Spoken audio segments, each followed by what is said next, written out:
meeting to order and the Pledge of Allegiance. I pledge allegiance to the flag of the United States of America and to the republic for which it stands, one nation, under God, indivisible, with liberty and justice for all. And we'll sit and have a moment of silence, please.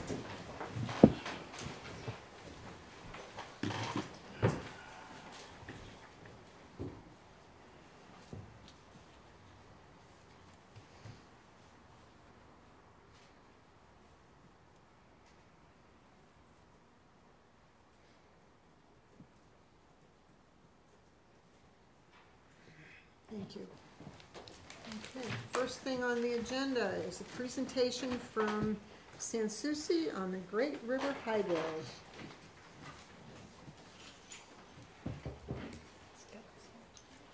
Thank you, Madam Chairman. My name is Skip Sanssouci. My son Austin is with me. We prepare your utility valuations and your hydroelectric valuations and certain commercial valuations for you. These are your reports for the year. There's 4 of them here. Okay. Those are them. That's You can correct. give them to our I'll town give manager. Troy Yeah, right I'll take here. care of them. Thank you. And those are redacted copies. You want that red signature on the front. It says redacted. So is Based this what on- we have already? Yeah, right here. You see this one? Yeah. Yeah. Okay. Now, that's the copy that's public, okay? So if you put it on the website or anything, you want to make sure it's the redacted copy that conforms with the confidentiality agreement from Great River Hydro. The confidentiality agreements from public service and the like are much less, there's virtually no redaction in those because those are your poles and wires and everything of the company. We're going to go through both of them.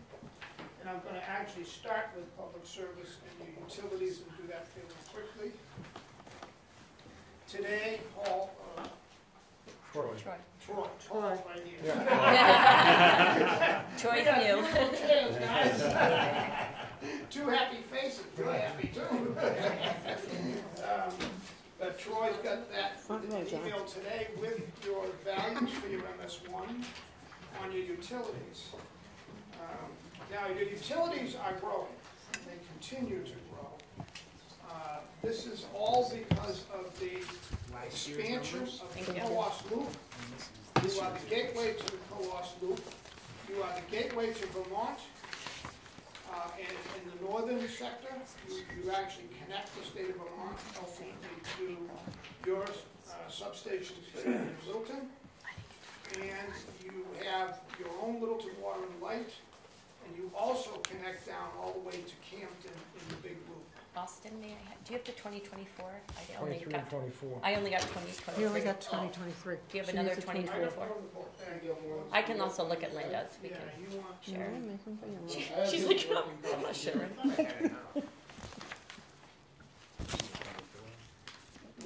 Oh, I gave you 2 24s. And there we go. It's all good. Switch it Thank around. you. There we go. Got it. Swap. Any more 24s anyone need? No, I'm all set. You got a 24 for you to read? I do, right? Continue. So, I just do want to point out that your equalization rate is at 60%. There's no secret to that, and that's wreaking havoc with all your properties. Yeah. Next year is revalue year, and that's going to be a critical revaluation for you to get completed, okay? Last year's revaluation, peak rate was 65 and change, was high 65? 65.4, so everything has dropped 5.4 points, which is actually on 60 points, is about 9%. So if that's what you're gonna, your total utilities dropped only $1,723,000 in value, even though there's an EEC rate drop of about 9%. And that's because of the increases that occurred with New England Power Company and Eversource. New England Power Company owns, of course, is the owner-manager of Hydro-Quebec's DC transmission lines, the 230,000 volt line, and Public Service owns the main substation that feeds the Coas Loop and feeds the town of Littleton. with New England Power combined. Your total value of your utilities, your Eversource, your New England Power is up to a little under 55 million, which is growing, and that's a major number. Its assessment recommended for '24 is 33 million because of the 60% E-rate. Next year, that will come back up to the 55 million, round numbers. So just as an, just heads up that that's gonna be layered up next year. Public service is up to 52 million. They will be at 32 million, but they will come back up to 52 million next year. So between the two of them, they'll both ratchet up to about 107 million next year. New England Electric Transmission System, which is phase 1 Quebec DC line that goes from the Canadian border to Monroe, goes through Littleton. That's phase 1. That's New England Hydro Transmission. That's $8 million because you got a small piece of that. So you add that, that's 115 million, and then the rest is background noise. So it's a major amount of property now that's occurred here in Littleton with all of the hardening and increase in redundancy that's been and the improvements that have been made. But when you do your budgeting on your reval coming up next year, those numbers are going to go up to they're going to go up to about 115 million total. Okay. Any questions on that? I just wanted to hit that. With the 60% equalization rate, so you said 36, 32, so that's 68, and then another 8, so we're at 76 this year, and then 115 next year. Did I do the math right? Did you say 36 million and 32 million instead of the 52 and 55? That's right. 32 So 60, and 33 is 65 million. and then we got another 8 for that other piece. Then So you got the other okay. 8, that's 70 million. So that's what we got this year compared because to of that. 115 million. Right. Okay. Right. I just wanted to like have that number in my head. Yeah, Okay. Thanks. and if we ever get out of the woods on this volatility, that'll be good. But if we don't get out of the woods, the one thing that you need to do with your town manager and your revaluation companies, you need to look at that midterm statistical update. Because you're not big enough, you are not a big enough town to handle That again. the major E-rate swings when half your property is utility, because you can't control your budget. So COVID's been a horrible thing for everybody in the world of budgeting. But going forward, you want your revaluation company to file a report with you midterm for year 2, going into year 3, see what's going on, because your utilities are too big. You can't quickly enough change your budget to respond to a loss of revenue, because it's too much. So you need to keep that statistical update at 100%, even if you've got to do a mid-year statistical and then a full reval in year 5. So that's a heads up for the future. Okay? And we've modeled your major commercials in addition to your utilities. So we're modeled. We can respond every single year as necessary the way we've modeled them. Because that's what we do. We do the big stuff, we do the crazy stuff, so we keep them modeled. But all the residentials, all the smaller commercials and this sort of stuff, you've got to watch that coming up. Now, we all know that prices have flattened. We don't know what's going to happen when Fed Powell drops the interest rates. Is there going to be another flurry of pent-up demand to get the hell out of the city and come up here? And we just don't know. And that will drive the E-rate back down. If we see it dropping, you need to be ready on your next reval cycle, or whoever your evaluation company is going to be. You need to be ready to respond quickly. To do a statistical, we can respond quickly if everybody's doing the same thing. And that's something we can talk to you about when the time comes. Yes. Yeah. All right, the power plant. Now, all of you know that Hydro-Quebec, the province of Quebec, bought the power plant. We all know that. The Hydro-Quebec is a crown corporation of the province, so the Queen owns your power plant. There is no right queen. now There it's is the no king, it's not the queen. queen. It's the king. Maybe it'll be Kate someday. But anyways, so So you have a institutional buyer for all practical purposes and a long-term buyer. We tracked very carefully what they were saying to the public in Canada through the newspaper articles and all of their announcements in Canada. And it was very interesting what they did say about it. But the primary thing was that the management of Hydro-Quebec said that rarely does an opportunity of this quality and this magnitude ever come up in northeastern America, North America, that is actually connected to us, quote, us in Quebec, so that we can actually run power both directions if we have to years from now in the future, and that fits our ability to run hydroelectric. That's obviously they're the best hydroelectric operator in the region because everything they've got is hydro. So they really stepped up to the plate. There were two underbidders, we know that, and the two underbidders drove the price. One of the underbidders, we think, and I'm not saying it for certain, but we think it was the province of Ontario, through Ontario Power. And then the third, we think, was a major asset management fund in Canada. We think it was Brookfield, which is really an asset manager for many of the provinces' pension plans and this sort of stuff. So it was really three Canadians, we think, were fighting for those assets.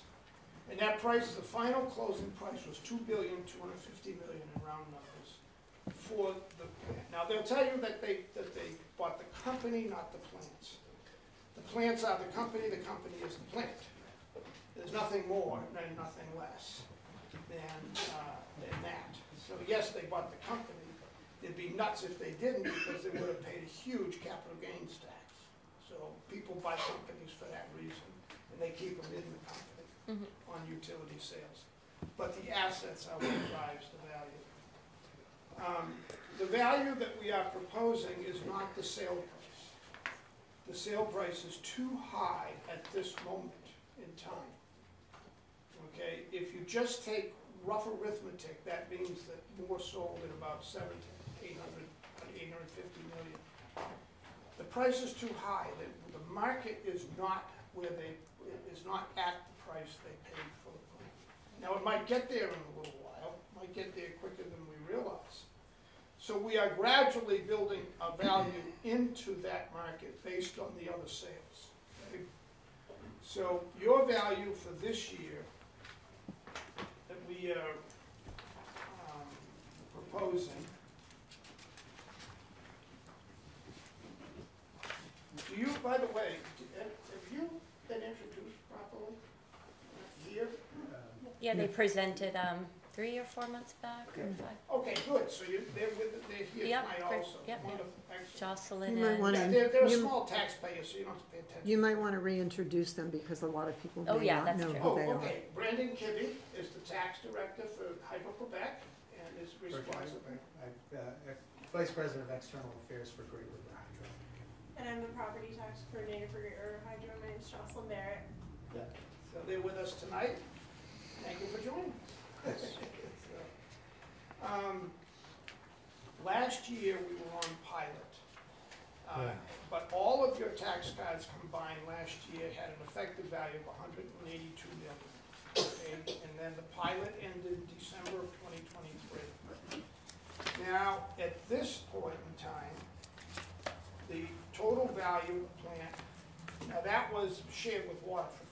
So the total value was a little over 200 million because of the Waterford piece. Right. This year, the total reconciled value, and this is on the cover letter of your page IX, is 278 million plus the land, including land.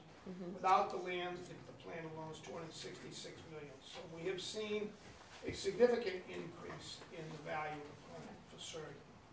That's driven by income, and that's driven by market sales. There have been other market sales that have been very strong, so we're starting to bleed in the influence of those.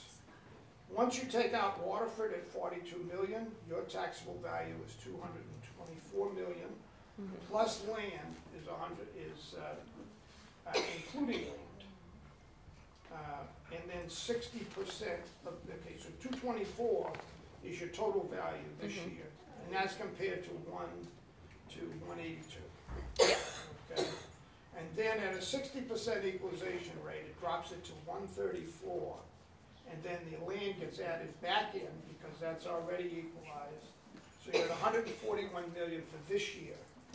And that is down from, because of the E-grade, over 5 years, that's down from 182 million effective on the pilot agreement, okay?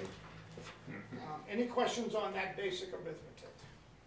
You've got approximately a $40 million increase in the value, but you have the equalization rate Right. that's actually driving approximately $40 million decrease, an $80 million decrease in the total value, which will wash out next year.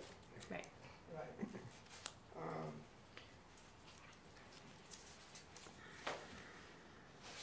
What is important to recognize on page 43, we do the cost approach, and it costs over $1 billion to replace the plant. The cost approach is more than $900 million. We don't give any weight to that at this point because you would never be able to build that plant again today. The inflation in costs is rising faster than the value. Table 8, page 43, our market sales. Mm-hmm. Now, we've been tracking sales since the early 1990s for hydroelectric plants for valuation purposes. I've been in the business since 1980, buying and selling, so I kind of have an idea on the sales way back when also. And we take and we include anywhere around around 5 to 6 years of sales in our table, and we drop off the oldest sales when new sales come in. Mm-hmm. So we have this running kind of average of about 5 to 7 years on sales of comparable hydros. If you look at line 6, you'll see the Hydro Quebec sale at $1.56 a kilowatt hour on the far right. Yeah. That's the price per kilowatt generated. There's two reasons that's high. One is they paid a lot of money for it. But the second reason is that most of the hydroelectric plants in the package are peaking plants. So they're large capacity and they sell less kilowatts. But the kilowatts get sold at premium dollars. Okay? Many of your other sales are run of the river and they sell more kilowatts. But they don't sell them at peaking dollars. They have this run of the river, so they have a night during the day. Well, they don't have the storage. Mm-hmm. Storage is critical to peaking and capability. So they do get a significant capacity payment. The low flow turbine is now in. Right. So the low flow turbine is providing renewable energy credits. And it's also providing energy that's added to the energy for this valuation. So low flow turbine is now in the value for this year. So Skip, is that the turbine, is it the building and everything else that got added on with it? It actually went into a spare hole in the main Yeah, building. yeah, I know. You That's down all on, added. around the back, and there's a new building that's put up back there. Did that get in? Over the top. It's down in, it's right beside the big ones. Right, Yeah. Okay. And then that is included okay. in here. Okay, the total cost of that, but the value specifically is included because of the revenue from the income. Yep. So that's all in at 100%. Any question on the sales? The sale 2 is the original sale from TransCanada to Great River Hydro. That sale 2 was $1 billion. You see the $1 billion, 65 million? Yep. That was the sale that sold for $2,250,000. Now that was a Canadian company. TransCanada was Canadian, so they're doing pretty well in the United States. Yeah, because that's back down to 69 cents a kilowatt hour on that. That's right. Yeah. Yeah, now they're up at 156. The average for the group of sales is 66 cents. And you can see this growing on a table that we prepared on page 50. Blue bar graph. Looks good. Right there, you got it, right there, yeah. This blue bar graph is a bar graph of market sales and from 2003 all the way up to present. On the far right-hand side, the very tall blue is the Hydro-Quebec sale.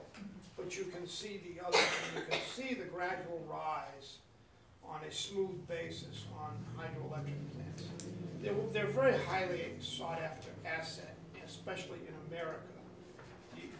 Throughout, everywhere in the world, their funds and people want American assets. They want American infrastructure assets, and they pay dearly for them because they make money on them. They're good assets.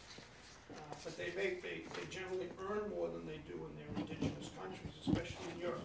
The returns in America are just plain higher. Now they're higher than Europe, than Asia. We just recently saw a sale to a Thai fund, sovereign wealth fund of American assets. And this is, if you can see this is what's happening. It is increasing. A number of these sales, a number of the major buyers are Canadian and European. I do have one question on Yes, the, ma'am. on the 2.25 million, 2.25 billion, is that in Canadian dollar or is that in US dollar? That we translated to US. Okay, that's what I Yeah.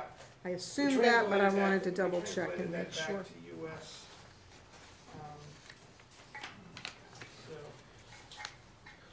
So that's a chart, and that chart is a living chart. It's been in your reports now for a number of years, and we watched the sales. And you can see why we have feathered the value back, not only on yours, but the whole river that we do, and the Deerfield River, which they bought both rivers. Mm-hmm. We feather that value back, and every Board of Selectmen is asked, and rightfully so, how come the value is so low compared to the sale? And that's a valid question. It's a major sale, but we need to see another sale that rivals it before we can call it, before we would start pushing too high, because if it doesn't happen, then it's one company, one province that wanted something very, very badly. And maybe the value was a little bit less. And you know, it blew a number of buyers out of the water that just were not, you know. Green Mountain Power in the state of Vermont was clearly, probably, we thought they were going to be the winning buyer because of their requirement to go 100% green, because of their control over Green Mountain Power, which is owned by Canada, it's owned by Gas Metro. Yeah. We thought that they would take it at all costs and float state-funded bonds, tax-exempt bonds, and I think they were shell-shocked on it too. But they had been buying, they probably bought 80 or 90 hydros in the last 10 years. And I think they were shell-shocked, my own personal opinion. That's my personal opinion. Yeah. So, and we're watching. In the meantime, the value is creeping up because of it. And you're gonna see some sales. We've got a projection line. It's not hard to draw the line and see where we're headed. Okay. Did that help answer your question? Yeah.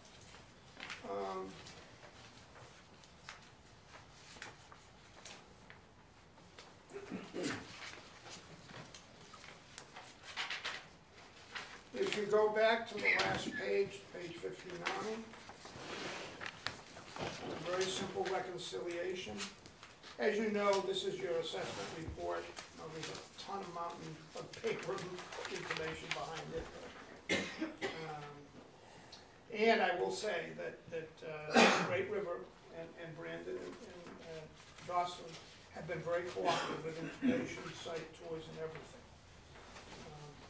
But Table 12 was a summary of the three methods of value. The cost approach was $851 million.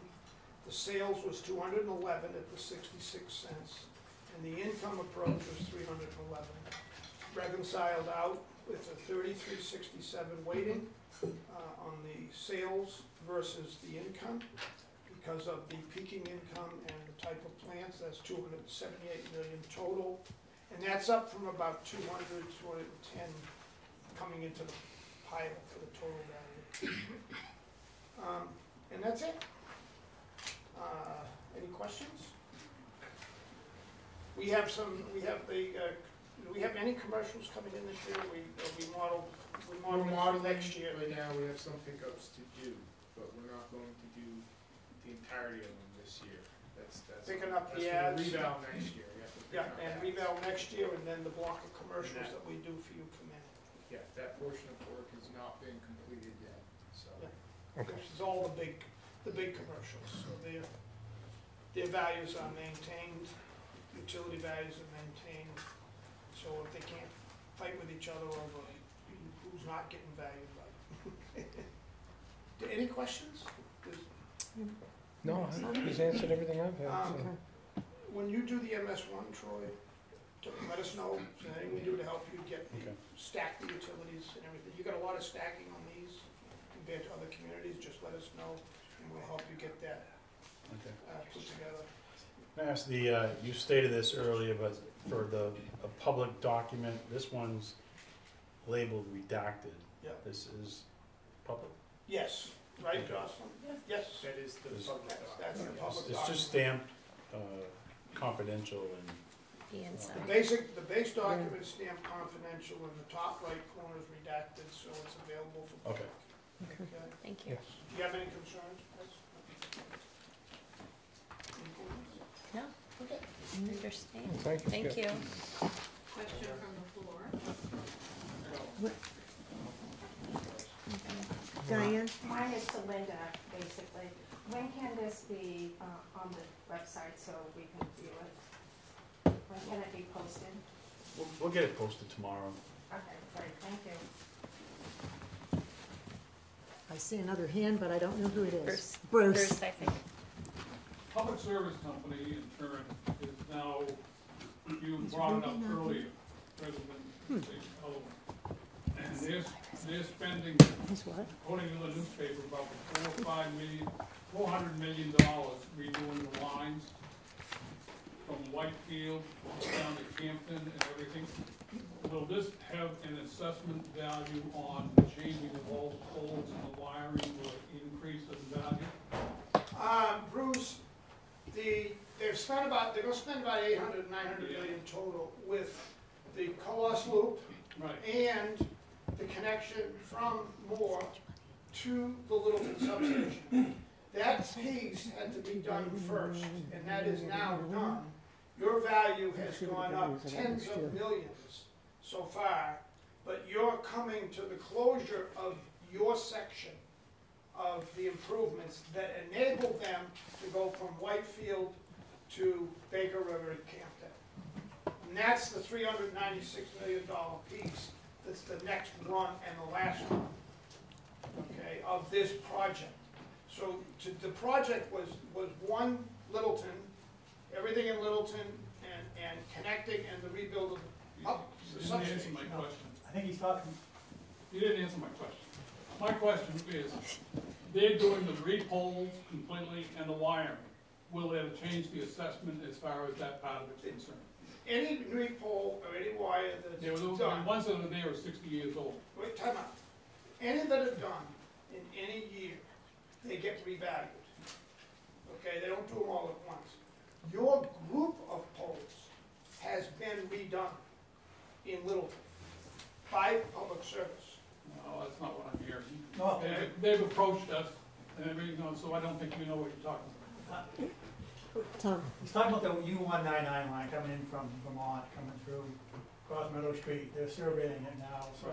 The one from That's what I Vermont, thought, the one from right? Vermont, that's the last piece. Right, That the piece little coming in piece. this year, they're surveying, it's a U-199 line, at 135. But that will, when that gets done, it'll go on, but that's a peanut compared to what they've done. That's a small line. At the end of the day, I know what he's talking about. That's That's one that goes that, by his house. that's that line that comes through around Moore. It starts, yeah, it comes through Meadow Street, crosses Meadow Street, Yeah, heads out towards Switchgear at Speed Pond. Goes to Easton. Right. yeah, but that's the U-119, that's the 34,000, isn't it? 34.5. Yes, the 34.5 is distribution grade. So all the dollars we're talking about are transmission grade. Okay, the distribution grade dollars are all now valued through House Bill 700, the law, the 72-8D.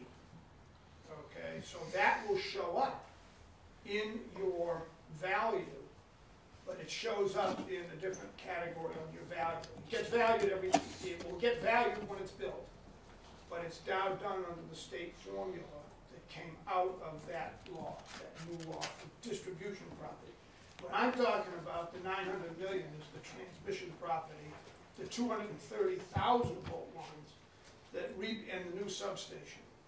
That's the big dollars that's been done so far. Okay? I only asked one simple question. Will it increase the value and we get more money out of it as far as an assessment is concerned when they get this completed? When you say when they get it completed, it will increase the value. Yes. You will get no more assessment if your equalization rate goes down. Yes. So you got two things going on. You got increased value, yes. Yeah. They will report, will value it. But if your equal rate's 80 or 70 or 60%, you're not gonna see increased money. You got two things to do with it. I gotta value it, you gotta keep the equal rate up. Right. And we plan to do that. And we plan to do that. You know what I mean? You have two things at once. Great. Okay, any other questions? Tim? To begin, Sugar Hill, more for a point of information for the Select Board, I serve as well as Representative Linda Massimilla on the New Hampshire-Canada Trade Council with the Consulate and the Quebec Delegate's Office. So if we can be of any support to the Select Board, we'd be glad to. I wanted to make sure I came tonight because I knew this was a project that has been discussed by the Trade Council, so I want to make sure I was available to share contacts and information if the town needs so. Thank you. Thank you, Tim. Yes. Steve? So out of your presentation, do you have a suggested value for this year, this tax year, for the Mordam complex, if you would? Yes. Yes. And that figure is? 141. So, that was 141 million. 141. $141,310,000. As 60% of Right. whatever it's Oh, calculated. yep. Yes, Right. Okay. at 60%. Okay, so that facility would actually be valued this year for a smaller percentage because the rest of the town of Littleton is significantly Right. undervalued in terms of commercial and real estate property. That's Right. correct. Okay, so that would actually go down this year, but could very well rebound next year. Well, that should will. go to, we'll tell you what it should go to next year. What's the number? It should go to, less the land, $224 million next year, barring no changes in plant information. But if you just want to do apples to apples compared to this year's equalized value, right? If this year's value is 100%, that value is at $224 million for improvements, and then you add roughly $1.4 million from land, because land stays relatively constant. There was a change in the land, it didn't have to get revalued from the previous revaluation in 2020. Okay, so just offhand, those figures seem low. Well, start first of all, Waterford's out of it, start there. Okay, it's about 84% of the total. The total is 278 million. for the That still whole seems plant. low. Okay, Waterford is out of it. That still seems low. And that 270 million figure is, that's the final number based on your three-phase. Yes. Three Three methods of value. Yeah. Three methods, and then a weighted value on each. Yeah, That comes to the 271, and then subjected to the yeah, 60% that's right, figure. yeah. When you look at the total price, it feels low, but remember what's in it, and remember what that price represents. And our representation to you, we are cautious, because any movement is a big movement and a big abatement. So we're very careful and very cautious as we bring that value up from those sales. We're being very careful. And you could certainly say it's worth 300, 400, 500 million. They bought it for some numbers, 700, 800 million. That's all true. But the market can't support that. The income in the United States does not support that. They're taking a very long, positive view as a province when they paid that kind of money, because the income and the market sales cannot support that price with American returns on capital. That's the key. Canada may say, I'm going to take 3% return and buy it, because I'll never get another chance in my life to buy it. Here in America, we have returns on capital at certain amounts, and what would the market bear? That's our responsibility. We can't value them at their price if their price is higher than everything else, including public service, New England Power Company, the value in Comfort, or anyone else. It's just like somebody coming in a neighborhood and buying a house for an extraordinary amount of money just because they want it, is what you're saying? Yes. Yeah, I mean, that isn't how that house is gonna get taxed property value-wise, because it's an aberration. Every one of us in this room is completely frustrated with that problem, because they're coming in, it doesn't matter, they're paying cash and they're paying money that nobody else really thinks is real. So you gotta keep, we're fighting, we're literally fighting the regulators to keep the deep rates in check, but also not raising the values to meet these aberrations. And that we have in housing, trailers, hydroelectric. The things that are not aberrations are the public utilities that are regulated. The regulator's not gonna let them get away with it. So when we have market sales, when we go in, if we were to go into trial with Littleton on Eversource, we have market sales of regulated utilities. The regulators have got a much tighter rein on it, so it holds that value closer, and it's much more sensible than the market values. That's with the rate making process, right? Right, through rate making. Yeah. John, did you have a question? Yeah, I guess so. John Goodrich, President, Budget Committee. Yeah, crazy, huh? New town manager, they'll work them all. I know from way back, you could get your hands full. All right, so my question is, so you're trying to avoid the operations and hit a steady state sort of valuation that's fair to both sides. That's right. Is what I would guess.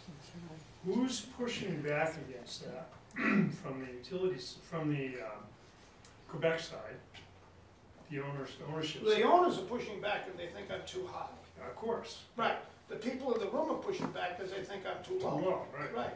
If you both don't agree, then I guess I'm right. So how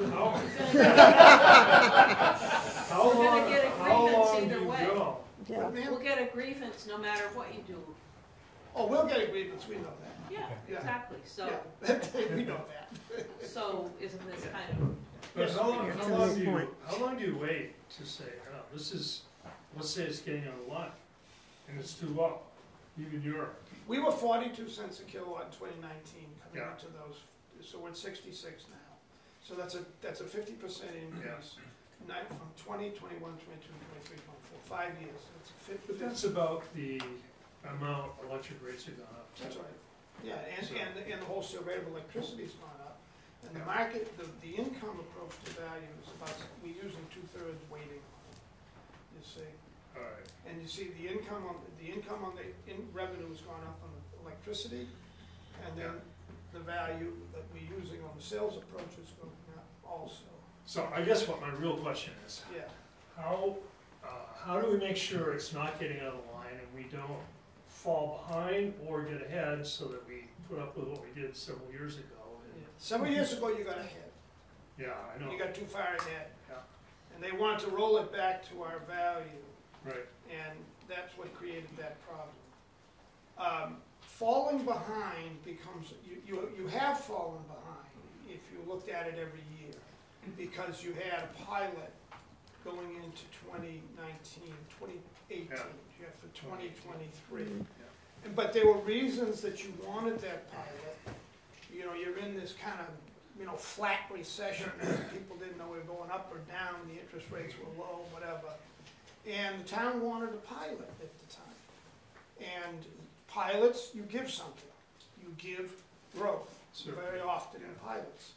If you want to make sure that you don't fall behind, you either structure a much more sophisticated pilot that gives you out clauses without getting out of the pilot.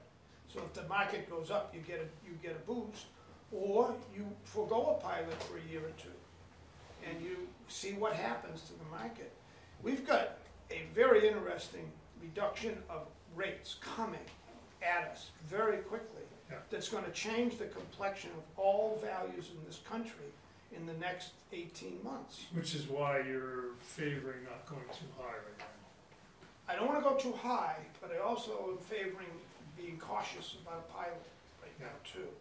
Yeah, now. Because it could, you know, there are conditions that are out there that could send the trajectory up higher, Yeah. faster than we have it going up. There are conditions that could level it. I don't see any conditions that are gonna drive it down. The worst year is this year for the lowest capacity price in the history of the new capacity auctions, is right now, 2024. That's it. It's a stupid number, it's the lowest. And that is, now we're seeing the prices already going up over the next 4 years, and you get a big capacity payment in this town because it is a capacity machine, it's a peaking machine. Yeah. Now, so that is gonna be behind us very quickly. So that's gonna be very positive. So let me, I'll stop. No, your budget committee, you go as long as you want, everybody's listening because you're the guy with the money. So with all the growth and, and the wheeling of electricity across regions now, which goes on quite a bit. Right. And all the growth of AI, electric vehicles, you name it. On the other hand, there's a little bit of self-generation with solar panels and that sort of thing, which works the other way. But in general, there's much more demand and growth for electricity. Now, and looking ahead from the trends that I see. And so that would say to me that over time, the value of that's still gonna grow quite a bit. Hydro has been around for 300 years. Yeah. Yeah. It's created the Industrial Revolution. Yeah. It ain't going away. And New England's a version. And it's not going down in value. Yeah, Because New it's England's an green. example. Because it's green and the technology's old. Yeah. But what, the electric grid is in a tremendous state of flux. There's solar that's being promoted throughout New England that creates this huge duck curve in the morning. You know, the sun comes up and all of a sudden the peak crashes. These guys that used to get $1 a kilowatt at noon on a day that's 95 degrees get 50 cents, not $1, because you got a bunch of solar that's duck curving it. Okay, so there's a lot of those types of things. On the one hand, on the other hand, you got to fill batteries at night.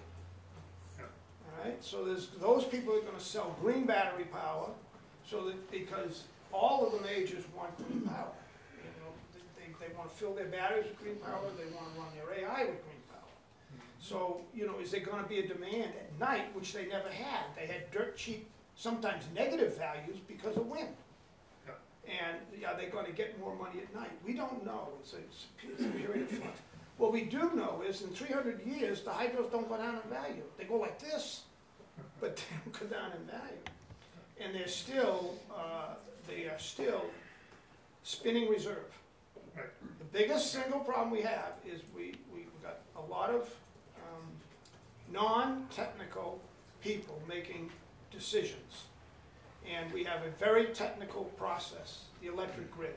And we are at a very critical juncture where we don't have enough spinning reserve. Yeah. These spinning reserves are something that can come on instantly almost. That's right, and that's what the big hydros do. That's the value of it. That is correct.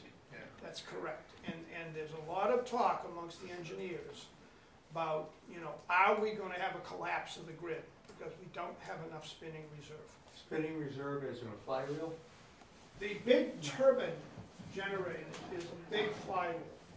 So you take their machines are approximately 50 megawatts each, which is approximately 75,000 horsepower. You spin that sucker with the river behind it, and that creates a spinning reserve that energizes your grid and pushes that electricity out, so that all these things that go up and down on the grid have to buck up against that, and it stabilizes the grid. We don't know if solid-state batteries that infuse an instant 50 megawatts are going to destabilize that grid against spinning reserves, because it's a flywheel. You know, just picture the big guy with a backstop.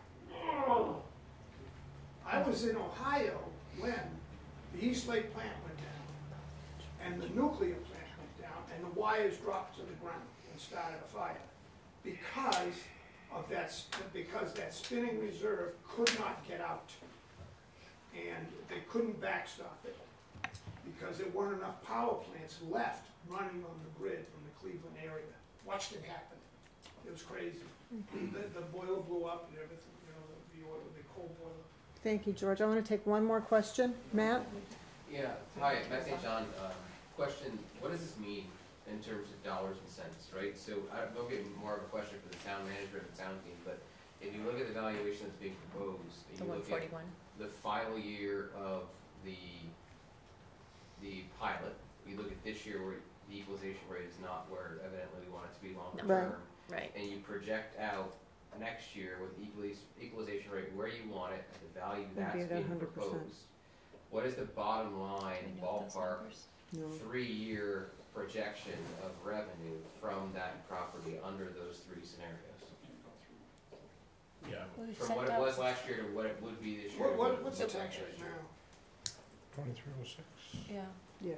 2306. How much? It's 2306. 605. And I understand there are a 2306. million variables and it's like a non-binding. Oh, Yeah. yeah. It was four- it was- We'll ballpark it here, let's just, you know, you got 3 questions in one, we'll ballpark it for you. Well, there's 4.2 million before. We've already sent out the first Four tax point bill. two million For for the the- pilot. Yeah, Right. and then we sent out half of that in a tax bill Yeah. already, so Right. 2.1. No, they were not, the pilot ended. The pilot ended, but we, Pilot ended. We but, sent the full. but we sent the bill out for First half 2.1. bill was. So then we'll have to, Right. the First second half bill pilot. will be based on this On 141. the full. Right. If anybody wants to do that quick math. So Mr. at, Sansucci? okay, so Mr. at 220, at 278 million, round numbers, a question you got to count on Oh, if you mean after we Say get 100%. 228, 278 million at $23 is gonna be about 6 million. If it was $23, it'd be about 6 million in round numbers in revenue with the increase up from 4. Because the value's going up about 50%, but that's what it'll be. Now, when the 60% comes in, the tax rate's not going to be Sure. $23 when you do a reval. The tax rate is going to be something likely in the order of $15. Because you're gonna reduce, you're not gonna increase the budget 50%. You're gonna increase the value of the houses and the commercial and everything else. And that means that in $15, you're gonna be around, you drop back to 3.5 million. Their tax bill will go down at the time of the reval, at 278. Now, next year, we'll revalue that. And it might not go down quite as much, but it will go down because everyone else is going up. Okay. I already get, I just want to clarify I haven't something. had a chance to ask a question.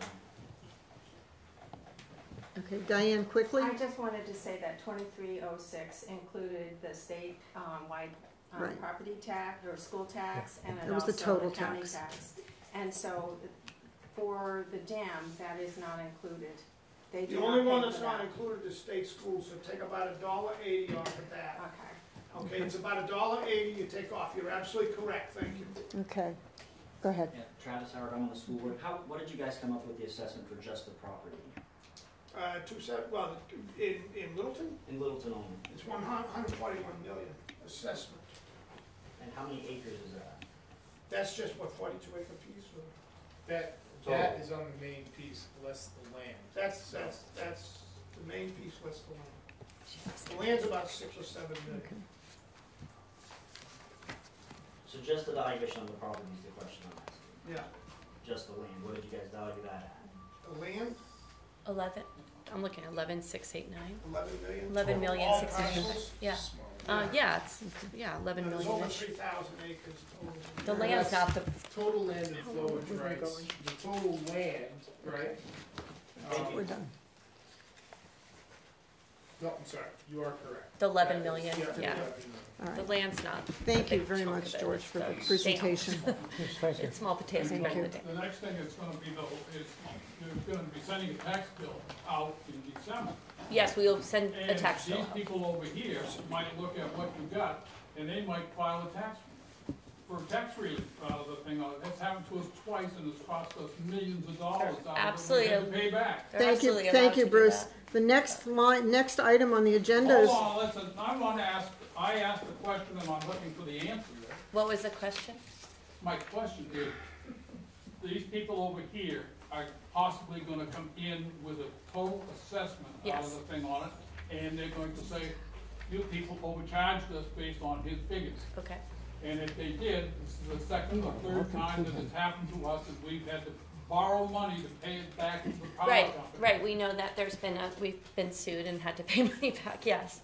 So what's the question though in that? My question is, that these people in turn are trying to talk about this, and we got a school of people that are trying to build a new school out of the thing on it, and whatever you do in this thing, you should be putting something in here that says if the people vote to do it, they gotta have to pay extra on the dam out of the thing on it. You can't just leave it alone. Okay, Because of what these people in turn wanna build, they wanna spend a lot of money, they wanna spend $32 million or so on a school. It's a different. That'll increase your tax rate of about $4 on the thing on it. All right, thank you very much, Bruce. Thank you, George, for doing your Thank you. presentation. Yeah, thank you for, Okay, Troy will be in touch. Okay. yeah, Nice to see you again. Welcome aboard. Thanks, have a good day. thank you, George. thank you, you explained that so well. I'm glad, it was great, thank you. Nice to meet you. Thank you, you explained that so well, I appreciate it. Well, I bet you can too. There still was no question in there. No, there wasn't. Are these people Okay. leaving? Are we leaving? Let them go, let them go, Okay. let them go. Yeah. All right.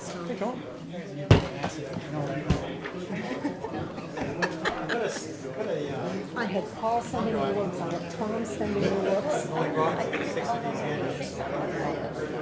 Throw it up on the screen and it's up to you. All right, Yeah. next thing on the agenda is Littleton Water and Light. Come on, Cliff. Tom, go ahead and present. Alright. I was asked to explain the, Tom Constantine, Littleton Water Light, for those of you who don't know me. I'm gonna give you a brief overview of the property behind the Littleton Water Light at the end of Lafayette Avenue. Our, known to Grafton County Sheriff as the encampment. So, so what we're here to today is propose is that the, and I've got the slide worked up, that the town board consider restricting the land, the property map lot 85-8, for the purpose of groundwater protection and establishing a sanitary protected radius. Right. The land is already owned by the town. We're asking you just to basically put it under the control of Littleton Water and Light for wellhead protection. That's, and I've got it pretty well drafted out here. Yep. If you go to the page 4, it shows you the locus plan, where it's at. Most people know where it is. It just defines it more.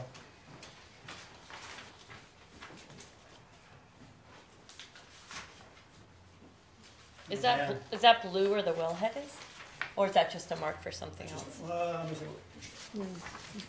Is that the wellhead? That's one. That's the center. What's the center of that circle? That circle is the sanitary 400-foot circle around that property. Encompasses the whole property. If you go to the page like this. 5? No, okay, no. Some of these are mine. Some of these This one? That one. Hold on. Okay, got it. Tracy through it. Oh, that's one. That shows the actual location of the wells. Okay. A and B are in. We have potentially 600 gallons per minute available on this land. Right now, we're looking to permit well B, and we're coming across to well A in the future, and maybe someday. Excuse me, can we keep the conversations quiet, please, while Tom does his presentation? Thank you. So you're going to be tapping into B, you said, then on to A, then to C in that order? We're at final permit with the state right now. For B? A's up and running, correct? A is put in for a, we're gonna pump on it. We were gonna pump well B. We wanted to see what happened at A, see if the underground sources were connected. They were not. So there are 3 independent wells eventually. I mean, I'm talking future, Yeah. future. Yeah. Our daily demand in Littleton is 500 gallons a minute. We're at about 200 gallons a minute for this well. The Brickyard well is about 300 gallons a minute. So we'll have enough. So these A and C would be used as potential, development down the road, years down the road.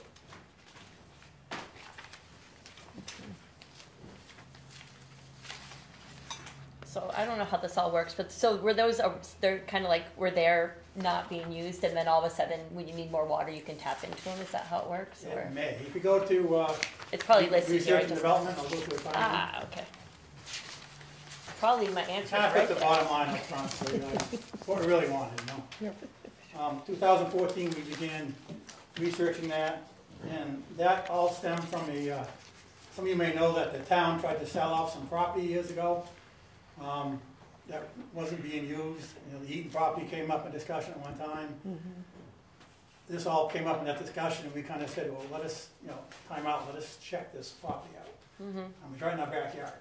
It was a 1900 landfill back then. That's what we used to cross over the old existing road. But if you know anything about 1900s, and I didn't know, they didn't have a lot of hazardous waste. They barely had cars, glass and metal. So we tested it, it tested fine. We did the desktop, which is kind of a 10,000 foot view of the property. The following May of 2015, we did a test pit exploratory. One of those maps shows you where the test pits were located. We did a bunch of them. We didn't want to drill a well. We wanted to use like a gravel pack well, but we hit clay really fast, so it kind of shot that. 2017, we did what we call a fracture trace study. That's mapping the underground fissures in the rock to see where the water and how the water is running. 2019, we installed well A and well B. And we had a bucket test about 250 gallons per minute in well B, less than that in well A. March of 2020, we presented basically the same thing to the Board of Selectmen at the time. Let us know, hey, we got good water quality from a bucket test. This is where we're headed to it. If you have any objections, now's the time to say, throw a red flag or something. They just kind of gave us a blessing and off we went. 2022, we did we applied for a preliminary groundwater permit with the state of New Hampshire for wells in excess of 100 gallons per minute. March of 23, we did a 7-day pump test. And we had monitoring wells in 100 wells around the community.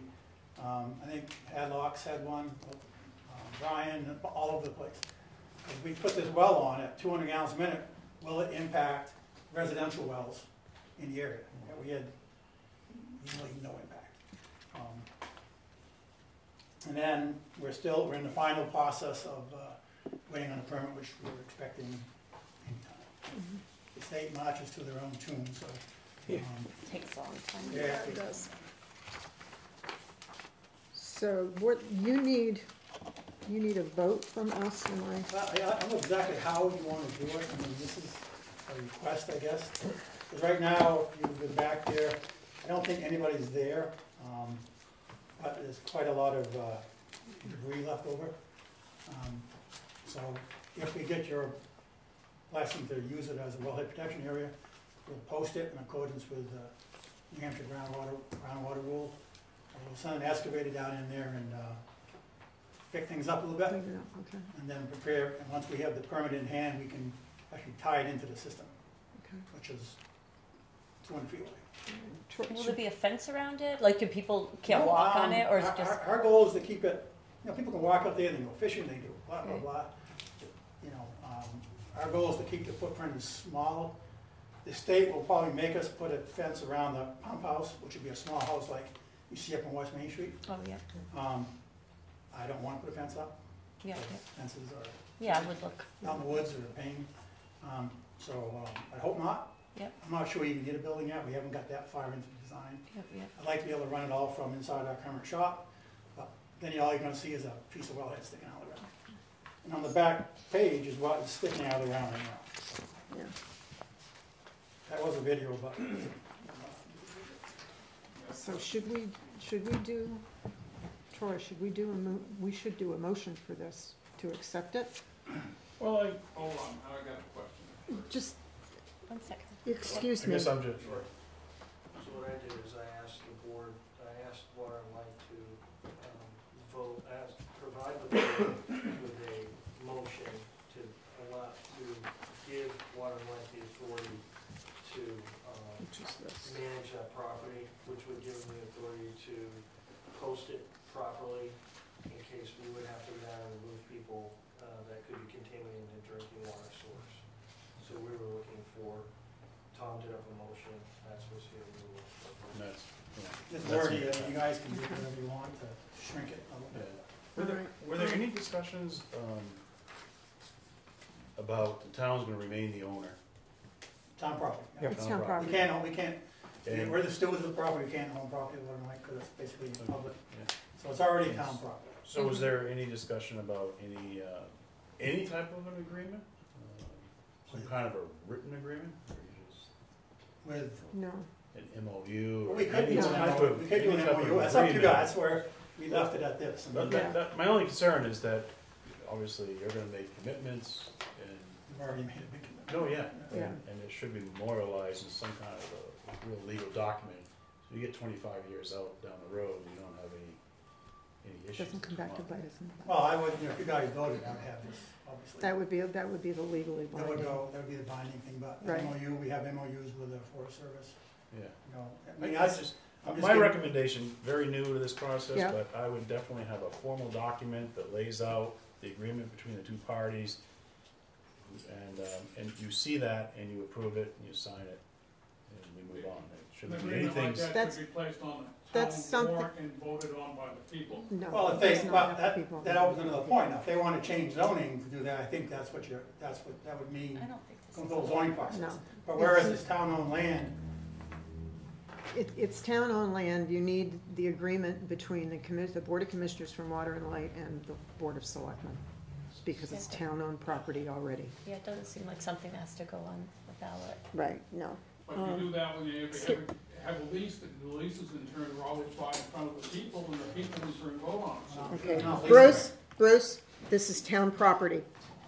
And it's, and it's a municipal, it is town property. Littleton Water and Light is a municipal department. In and of itself, yes, it's independent. However, it is still the town Well, of let's Littleton. look at what the water and light department's done on the property over by Parsons Lake. They haven't taken care of that. The roof's ready to fall in on the building over there. The granted, it belongs to the Bruce, town of Littleton. Bruce, if you have a problem with the Littleton Water and Light, you need to go to the next Water and Light Commissioners meeting and state your case. Okay, thank you. Excuse me, December, did you have a question or Well, comment? yeah, so it seems to me, because you're, the intention is to allow like every other activity except for camping on the property. So the reason why you're asking for permission for this whole process is because right now, as it stands, there's no legal way to enforce the ban on people camping there. Is that kind of, are you trying to take essentially you're trying to take the reins in your own hands so that you'll Well, no, allow I every mean, other activity, but every people, other source water, and we have our source water in Bethlehem, which is not in, obviously, in Littleton. Right, And once we have the permit to withdraw from the Gale River, people can't come within 500 feet of that river water, camping or anything else. They can fish, they can do blah, blah, blah, you just can't camp. I Within that I haven't seen in the Department of Environmental Services rules, I don't see where it mentions camping specifically. Well, I think camping is one thing, I think homesteading is something else. There's no mention at all. There are like 14 different, businesses or whatever, commercial, different things that cannot happen within that wellhead protection area that you mentioned, which varies, anyway, but camping is not one of the things that's mentioned by the state in regulating. It's something that people keep talking about, that, well, the state's gonna come in and say something and people are living there. Well, no, they're not, it's not in there. So again, you're getting permission from the town in order basically just to enforce something because you're going, it's a roundabout measure, because you can't legally do anything about people living down there the way that things are currently worded with the ordinance and the way that it's run, and the way things are currently set in this town. So it's kind of a runaround, it's really, seems to me like a runaround. They passed in the last. Thank- So I mean, is that, but basically, that seems, maybe you don't agree with all my verbiage, but I'm saying, this is what, you just wanna be able to control what happens and enforcing in that area, am I correct? That's If the goal. there's an activity in that land that could pollute that wellhead, But that is the goal, is because you wanna be able to enforce. anything As that's the detrimental entity, to you wanna be public able to water enforce system. people. Public Okay. water system. I mean, it's either you, Well, I Trying to mean, keep people the- walking dogs down there are gonna defecate and urinate, and that's the same thing as people living down there, from what you're saying. And I'm not saying anyone's defecating down there, but you can't, you're talking about sanitary things, and E. coli from dog feces is a huge issue when it's just left on the ground, and believe me, people just leave it all along that trail. So what I'm saying is, you're making a big stink out of people who have nowhere else to go and no home anywhere else except for what they're making of it in the woods. But you're allowing these other activities where people are gonna be disturbing the land, dogs are gonna be defecating, urinating. So again, you're targeting one specific group of people. That's my concern with this. I mean, I'm not sure, I don't wanna take it, but that's my concern with this, is that this really is a workaround for you guys to be able to enforce that, but allow everything else to happen down there, and not to put I up. don't know about everything happening, it's not a lot that happens down there. Land is not that, we cut a road in for the wellheads, but other than that, you're not going through there with a ATV, barely walk through there for the most part. I mean, Thank you, December. the dogs, you know, the owners have to clean up after themselves, they should anyway, that should be enforced. Right. I mean, we're not gonna babysit people, but, I mean, we need to have some. Will All there, right, so, will there be signage? Did I already ask that? There'll be signage up? Yes. Yeah, they were gonna put signs up, yeah. Maybe the dog signs, you know, no, blah, blah, blah, I mean, we have, yeah, the state has their own, I don't know. What Standard. Standard. They got their sign standard for language, wellheads, yeah. I'm not exactly sure what it is, okay, all right. So we need a motion, but, like, no vehicles be able to go down in there, that's the big Right. thing, you know, if we had trouble with in the past. thanks, John.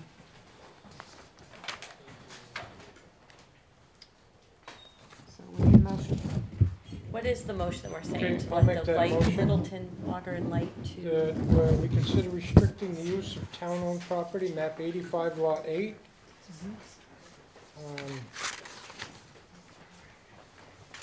Located at the end of Lafayette Avenue, south of the rail trail, for the purpose of public groundwater protection and establishing a sanitary protective radius. okay? So that is a motion. You wanna finish? If you wanna develop an MU map based on this, I mean, it's pretty cut and dry, really. Yeah. And we need to go with the water and light, authorized water and light board of commissioners to So manage. you wanna do that as a second motion? Second motion? Okay, That's another RSA. all right, so we have the first motion on the table, do I have a second on that? I think I'll second it, yeah. Okay, all in favor? Aye? Aye. Okay, second motion? Motion that the Board of Selectmen authorize Littleton Water and Light Board of Commissioners to manage the property in accordance with the Federal Safe Water Drinking Act and the New Hampshire Groundwater Protection Act, RSA 485-C, and any other law governing the protection of public drinking water sources. Okay, do I have a second? I'll second that. All right, all in favor? Aye? Aye. How can you vote on that one? Thank you, Tom. Say it again? Because I'm a selectman. No, you've got a conflict of interest. No, I do not have a conflict of interest, Bruce. We have gone over this more than once. I do not have a conflict. We have Excuse me. in place for the Forest Service.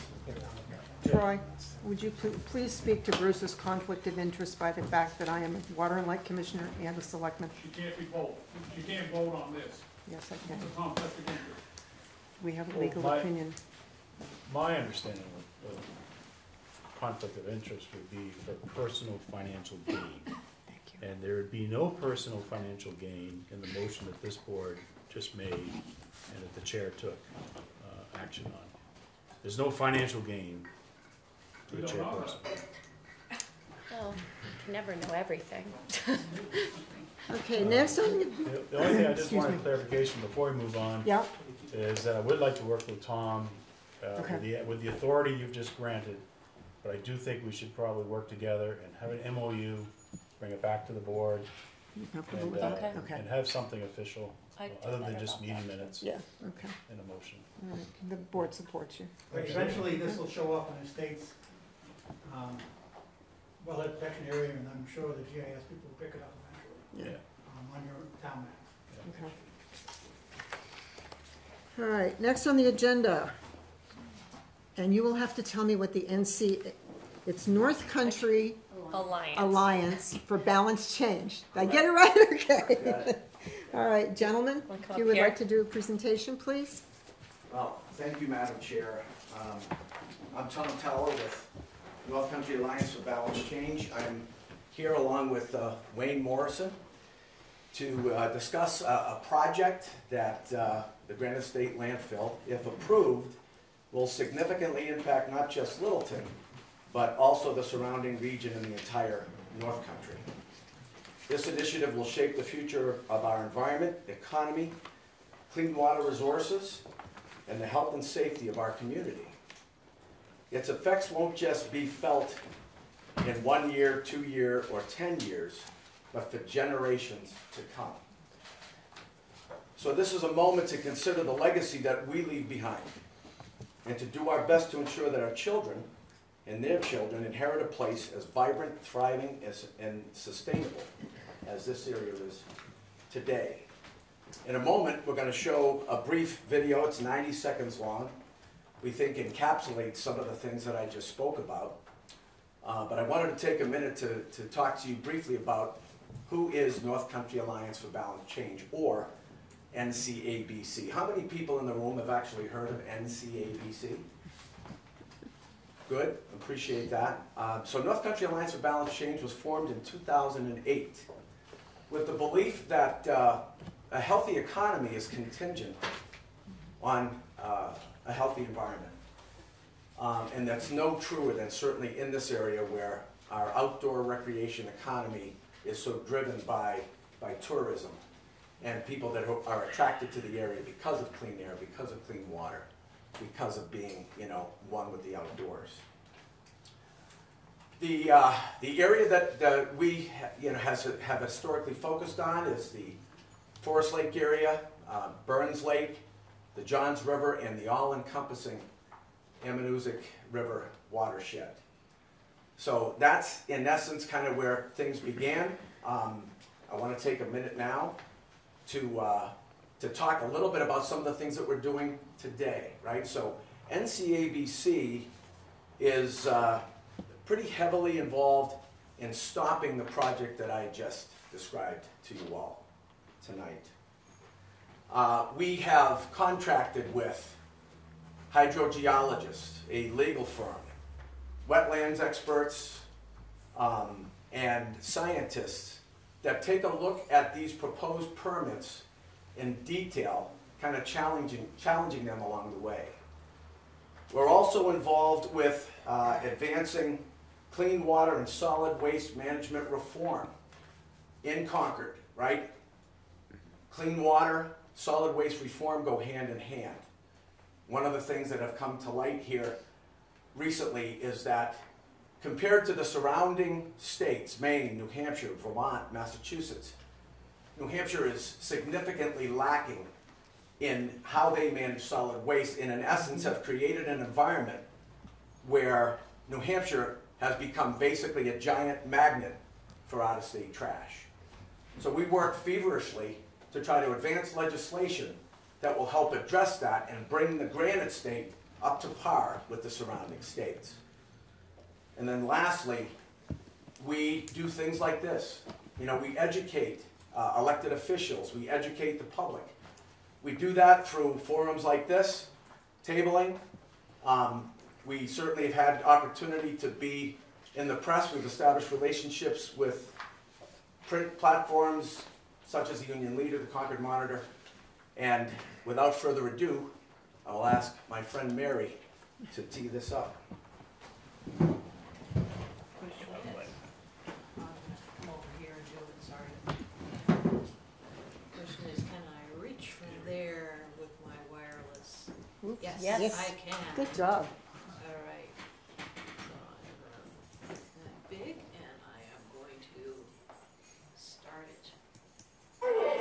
It's not in dispute that Forest Lake is a beautiful spot. What lawmakers in Concord can't agree on is whether to take action that would prohibit a landfill from being built nearby next to a popular state park. Locals in Dalton and Whitefield have been fighting for years now, saying this pristine location should be a destination for tourists, not out-of-state trash. New Hampshire's got an awful lot going for it. We have a very healthy, growing, prospering outdoor recreation economy. And the last thing we need to do is put all that at risk. It would appear the major candidates for governor agree. News 9 reached out to each campaign. Democrats Joyce Craig, John Kuiper, and Cindy Warmington all oppose the landfill. Republicans Kelly Ayotte and Chuck Morse are against it too. This means whoever wins in November will be taking a different approach on this issue than Governor Chris Sununu. It's tremendously meaningful. We've worked for a long time with a fabulous coalition that grew to be a statewide movement. In a statement to News 9, Casella Waste Systems says it plans to build a state-of-the-art recycling center in New Hampshire in addition to the new landfill, and hopes to engage, quote, directly with candidates so that they can fully understand and be comfortable with the infrastructure in place to serve the residents of New Hampshire. As this debate continues, locals are making the case this is about more than just one spot on the map. The catalyst may have been a single location, but at the end of the day, out-of-state waste has been an issue now for 4 or 5 years. It's been a top 5 issue from a legislative perspective. It absolutely is a Granite state issue, toxicity, environmental, tourism, the whole thing. We do not want to be the dumping ground for New England. Adam Sexton, WMUR, News 9. So no, we don't want to be the dumping ground for New England, and the good news is the... Hi, I'm Victoria Mistig, and I teach... Hi, Victoria. Thank you, Mary. Working with Adobe Acrobat AI. We are now pushing Adobe Acrobat at a discount tonight. Okay. Thank you, Mary. No, we don't want to be the dumping ground for New England, and we believe that the political landscape is changing. You know, this is not a partisan issue. Whether you're a Democrat or a Republican, you know, we that are involved in this project, we don't care. And it's obvious that the gubernatorial candidates are all aligned on this as well. In this politically charged environment, with all the polarization, to have them aligned on this issue speaks volumes of what we're actually talking about. So we actually have some help. If it was just the North Country that was trying to fight this, we'd have a much more difficult time than the entire Granite state now rallying around the fact that out-of-state trash is absolutely an issue. We don't want to be everybody's dump. For every ton of waste that's brought to New Hampshire, it generates a ton of toxic leachate. There is no separation between hazardous waste and regular waste anymore, because what we know about PFAS, every speck of trash is considered toxic. And then once it comes to New Hampshire, not only the trash needs to be landfilled, but the leachate, the byproduct, needs to be treated by our wastewater treatment centers. Those wastewater treatment centers can't, at this point, effectively take PFAS out of the waste stream. That ends up in our rivers and ends up in our drinking water. We're basically saying, we don't need this. Let's take some time to think about it, because everything is everything is on the line when it comes to health, safety, and the future of our clean water. So, at this point, I'd like to turn it over to our president, Wayne Morrison, for a couple of additional comments. Thank you for allowing us to speak tonight. The prospects of me standing in front of the Littleton Selectboard and talking about trash in the state of New Hampshire 5 or 6 years ago would have been implausible to me. I retired. I spent my life working in tech.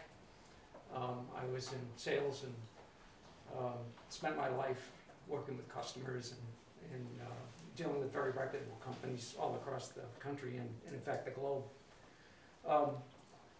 This subject is kind of interesting in a lot of different forums. We've learned a lot in the last 5 years. The reason we're talking to you is the biggest thing we could say to the folks in Littleton is, I believe you have the most to lose. You have the biggest risk of what happens with this project if it goes in. I live in, my wife, whose family grew up half a mile from here on Pleasant Street. My father-in-law used to run Lagoon's Grocery. If some of you are here long enough, you'd know that was a specialty store downtown. We have a lot of ties to this community. Our family is here. We have roots here. We love this place. Whether you live in Whitefield or Bethlehem, whether you live in Franconia, this is a project of regional impact. When I first got involved in this, I spent a bunch of time trying to understand how this project works, who is DES, what are the rules, what are the regulations. And I can tell you that the state of New Hampshire does not need another landfill.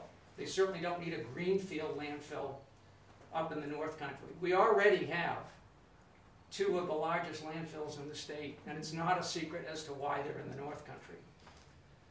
The North Country lacks political clout. The people with the most clout are probably folks in Littleton. Stuff comes here because Massachusetts and Vermont and Maine and Connecticut and Rhode Island woke up 25 years ago and changed their rules. And they've made it tougher and tougher and tougher for companies like Casella to build landfills or expand landfills in their town. Unfortunately, our legislators, our Department of Environmental Services, who are good people, have been starved for resources. They've been starved for capital. They have continued to shrink their area of responsibility over the years to the point where whatever funding they have shrunk their influence to handle the money that they have available to them. And therefore, we end up with industry driving our strategy for handling solid waste in the state of New Hampshire. I won't ramble on further, but to say that the important things for this area are, fundamentally, if you look at the data, the state of New Hampshire doesn't need a new landfill. Casella Waste Systems need a new landfill. New Hampshire has plenty of capacity. There are issues, and I'm very happy to hear, I believe Littleton is now going to move to Mount Carberry for handling its solid waste. There is plenty of capacity in existing landfills, and there's expansion opportunities beyond the capacity that we already have. The only reason to put a landfill in the little town of Dalton, 900 people, no zoning, relatively poor community, is because they don't have the clout to fight it off. And when somebody comes to you and says, guess what, I'm going to pay your taxes, I'm going to make your taxes go away. Well, that sounds pretty good when you don't have enough money to pay the bills and live a good life. But the truth is, there is an extremely high cost for that, and it's not just Dalton who will pay it. It's going to be every single community in this area. Casella will tell you that they're going to shield you from truck traffic. The cheapest route to the new landfill, if it went in, is right through the center of Littleton. And those economies with independent drivers, that's where it's going to go. Our main issue, we have tried to educate ourselves and educate the public. We've hired very smart people, and we are fighting big money, and a project could be $1 billion worth of revenue to a company like Casella. It's wrong for New Hampshire. It's wrong for the North Country.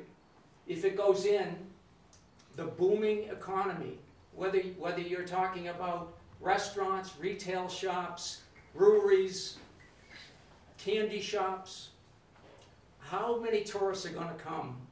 If you already can't drive down Main Street. It's hard to find a parking spot, and it's a narrow. You start having 18-wheeler trash haulers going through there, there's going to be trouble. The Ammonoosuc River splashes against the back of some of those very booming businesses. How many tourists are going to want to come if that river gets polluted with toxins like PFAS? I spent my life in technology. I believe in technology. But I also know you don't build stuff in a pristine, sensitive, porous soil, where you're almost ensuring that if there's an accident, there's not going to be any remediation. I'm here tonight to ask you folks, and I don't know what the select board can or can't do. We are fighting with everything we've got. If citizens didn't band together, the 6 of us, I'm president of an organization that's volunteer. Every dime we raise goes into this cause. It is a passion for us. It is a labor of love to protect what we have up here. There's still time for Littleton to voice its outrage and its belief that this is the wrong project for the area. The momentum has shifted. The legislature is more and more aligned with this is the wrong project, this is the wrong time, and this is the wrong place. We need help. We're fighting this. We're going to spend $300,000 on lawyers, on scientists, on hydrogeologists. We are on the right side of this argument, but we need help. And I don't want Littleton to a year and a half from now say, I wish I did more to stop this from happening. But if you love Littleton, and I heard earlier people are worried about their tax rates, consider how valuable your property would be if there is the contamination that happens here like it happened in Merrimack when a company polluted St. Bain, PFAS got into wells and people are on drinking water. You can't sell your house. Well, that company convinced everybody there that don't worry about it. We've got it covered. We know what we're doing. Nobody's going to do this intentionally. I don't mean to throw rocks at Casella, but it's an unneeded project. New Hampshire has taken enough of this. We don't need to be Massachusetts reservoir for all of their trash, because not only are we taking all of their trash, it's turning into leachate, which, by the way, my wife and I also own a property in the southern part of the state. The leachate that comes out of the landfill up here goes 100 miles south and is run through a municipal solid waste facility, ill-suited, not designed to take the toxins out that come out of the landfill. It basically gets flushed through and is diluted into the Merrimack River. The Merrimack River is the drinking source for 600,000 people. The world is not a perfect place. We need a stronger, more proactive Department of Environmental Services. And by the way, New Hampshire is one of the only states in the country that their Department of Environmental doesn't have protection in it. Our Department of Environmental Services is aligned with industry and views itself as, my job is to help them get a permit. And by God, that's not what they should be doing. We're going to get a new governor. We're going to get a new senator. But now is the time, people. We need your help. Littleton is worth fighting for. Please don't let this happen. Thank you. Thank you. Thank you.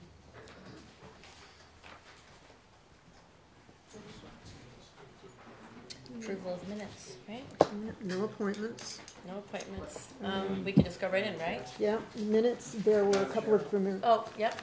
I'd like to address that topic right now. Are you okay with that? Very At short. the end of Short. the night and During comments, public comment. citizens' comments. Okay, Tim, thank you.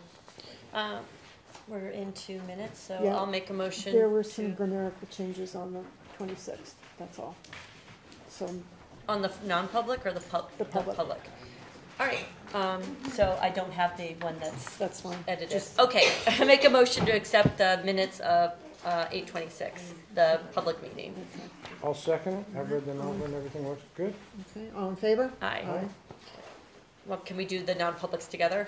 Why not? And I'll make a motion to accept the minutes from, they're both from 8/26, non-public meeting 1 and 2, as written. I'll second it. Okay, all in favor? Aye. Aye. All right, next thing on the agenda, town manager updates. Town manager. Yeah. For your whole week and a half Yeah. being here. Yeah, we'll make it pretty brief this evening, but it is a pleasure to give my first report to the board and the citizens here in Littleton.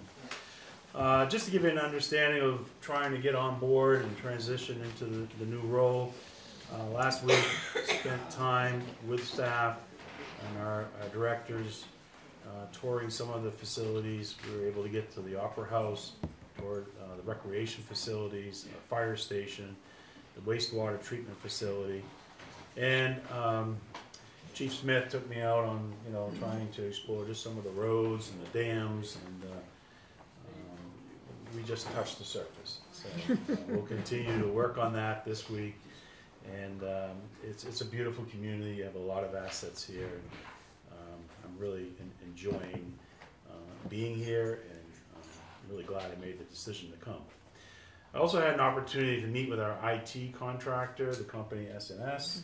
Very responsive. They've been great to date to work with. And I look forward to working with them and our staff as we take a look at where we're at with our technology and how we want to advance it. I'm proud to state that the New Hampshire Municipal Association is using the Opera House for a budget workshop. So this is an annual workshop that's offered throughout the state, and we're able to host it right here in Littleton. So we've sent out notices to our department heads and select people, the budget committee. So take advantage of that opportunity. We want to show them. Yeah, and I'll be there as well. I've not attended that workshop in a while, so it's going to be a good refresher course. With that note, we will be starting our budget review and development process next Monday, Tuesday, and Wednesday. Pretty much have dedicated all 3 days to this initiative.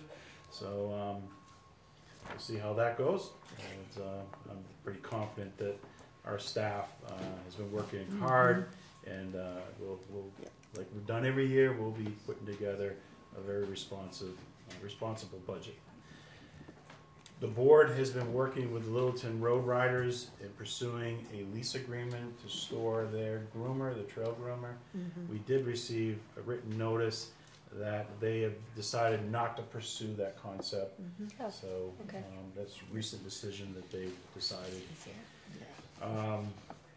Also, if the board doesn't have any objections, we have been working with the folks that run the Mount Eustis ski area, and apparently they don't have internet access up there, and we need to work with Spectrum, and I need to sign an agreement to allow them to install new poles and new equipment. And so I'll be doing that. I think the board's kind of aware of this and supports it. We've been over it. Yeah. And again, I just want to thank everyone for assisting me with the transition. The staff's been wonderful. You have top-notch staff here.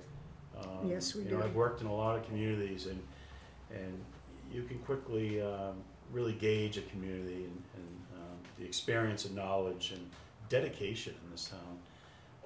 Very quickly, I observed that. So, and I want to thank Chief Smith for all the work and time and effort he's put into trying to help me with the transition. I can tell you that a lot of times they give you the key and the little card to get through the door, and they say good luck, and they laugh and turn around and walk away. And Chief Smith didn't do that for me, so it's been very helpful. And that's all I have this evening. Okay. Next thing on the agenda, the old business and administrative. The longevity. The longevity. Do you want to speak to that? Or Sure, I can start this off. I know that the board's been working on this. We wanted to bring it forward this evening for the board to consider adoption. This is stemming from the fact that we have some union contracts that recognize continuous years of service, and it does that by giving annual stipends for longevity. So what you have this evening is a proposal that we start recognizing longevity at year 5. This is continuous service, and it starts off at $500. Each year thereafter increases $100 up to a maximum of $2,500 per year. And if the board would consider adopting this, we would tie it with the union contracts that have longevity, where it's the years of continuous service is determined on March 31st of each given year and paid out the first payroll in April. So if you were to approve this, I would ask that you approve it with an effective date retroactive to March 31st, 2024. We've calculated out what we believe the cost will be this year, and it would total $5,600. And again, this is our non-union employees, trying to make sure that they're being treated the same as the represented employees. So you're looking for a motion for that? You have any Or questions, discussion? any discussion on it? Of course, you know I'm not in favor of this.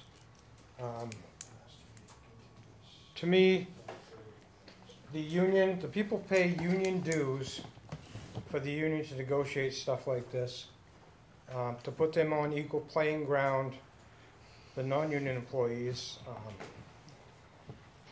You know, my question is, are they gonna pay the town union dues, some kind of dues to negotiate for this stuff?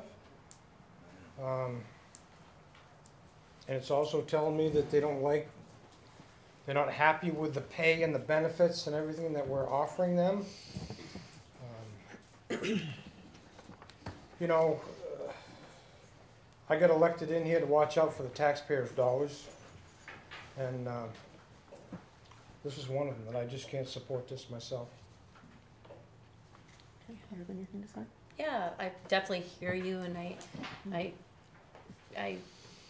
don't agree, but I hear you. I think longevity pay, what I've seen, I mean, I've only been here a while, but what I've seen is turnover, right? Quite a bit. And when you have somebody that is really great and they stay in a position a long time, to reward them at 5 years, $500 extra, it's a really nice gesture. And I think we have to spend money when we have to look for a new DPW, a new town manager.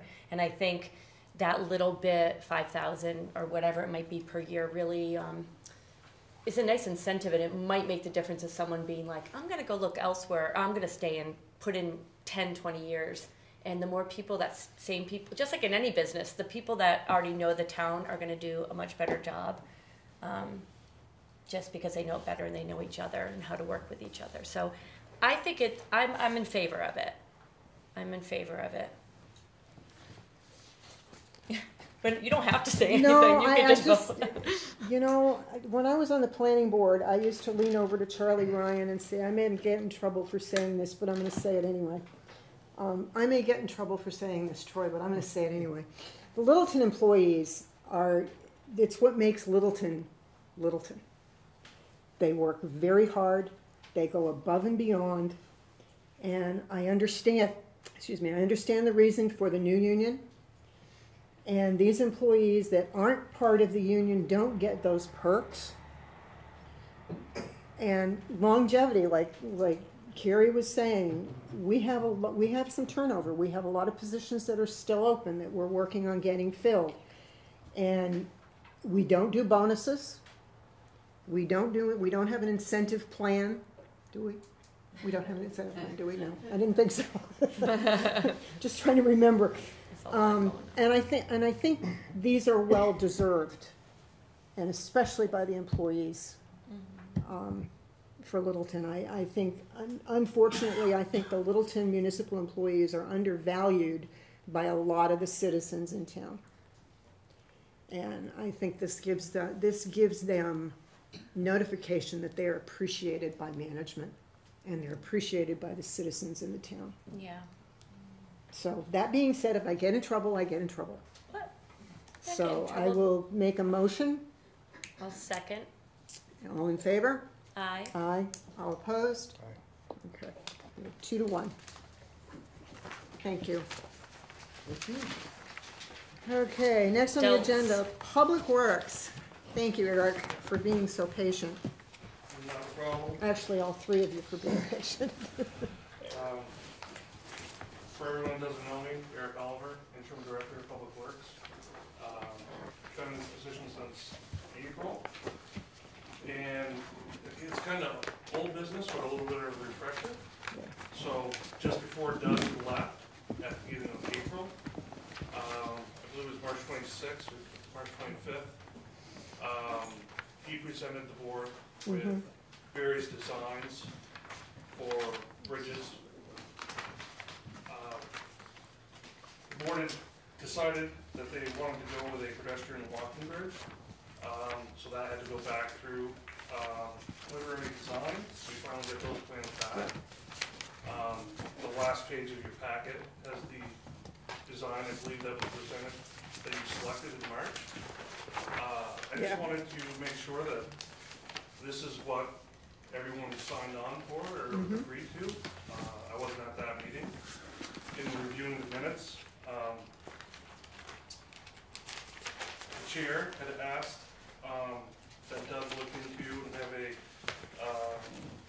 evaluation done if the project was still going to be able to be done for the original amount, which was 602? 602. Yeah. 602? Yeah. Boyce and King, they did an evaluation and looked it over, and with the contingency that they built in, the project should stay on budget. Perfect. The one thing that has changed, I believe Doug had said that the project would begin construction this year. That's not going to happen. We'll have to go to, with your blessing, we'll go to final design, look around December to put bid documents out, maybe January. So it'll be a 2025. As soon as construction season opens. Start in the spring. Start in the spring, okay.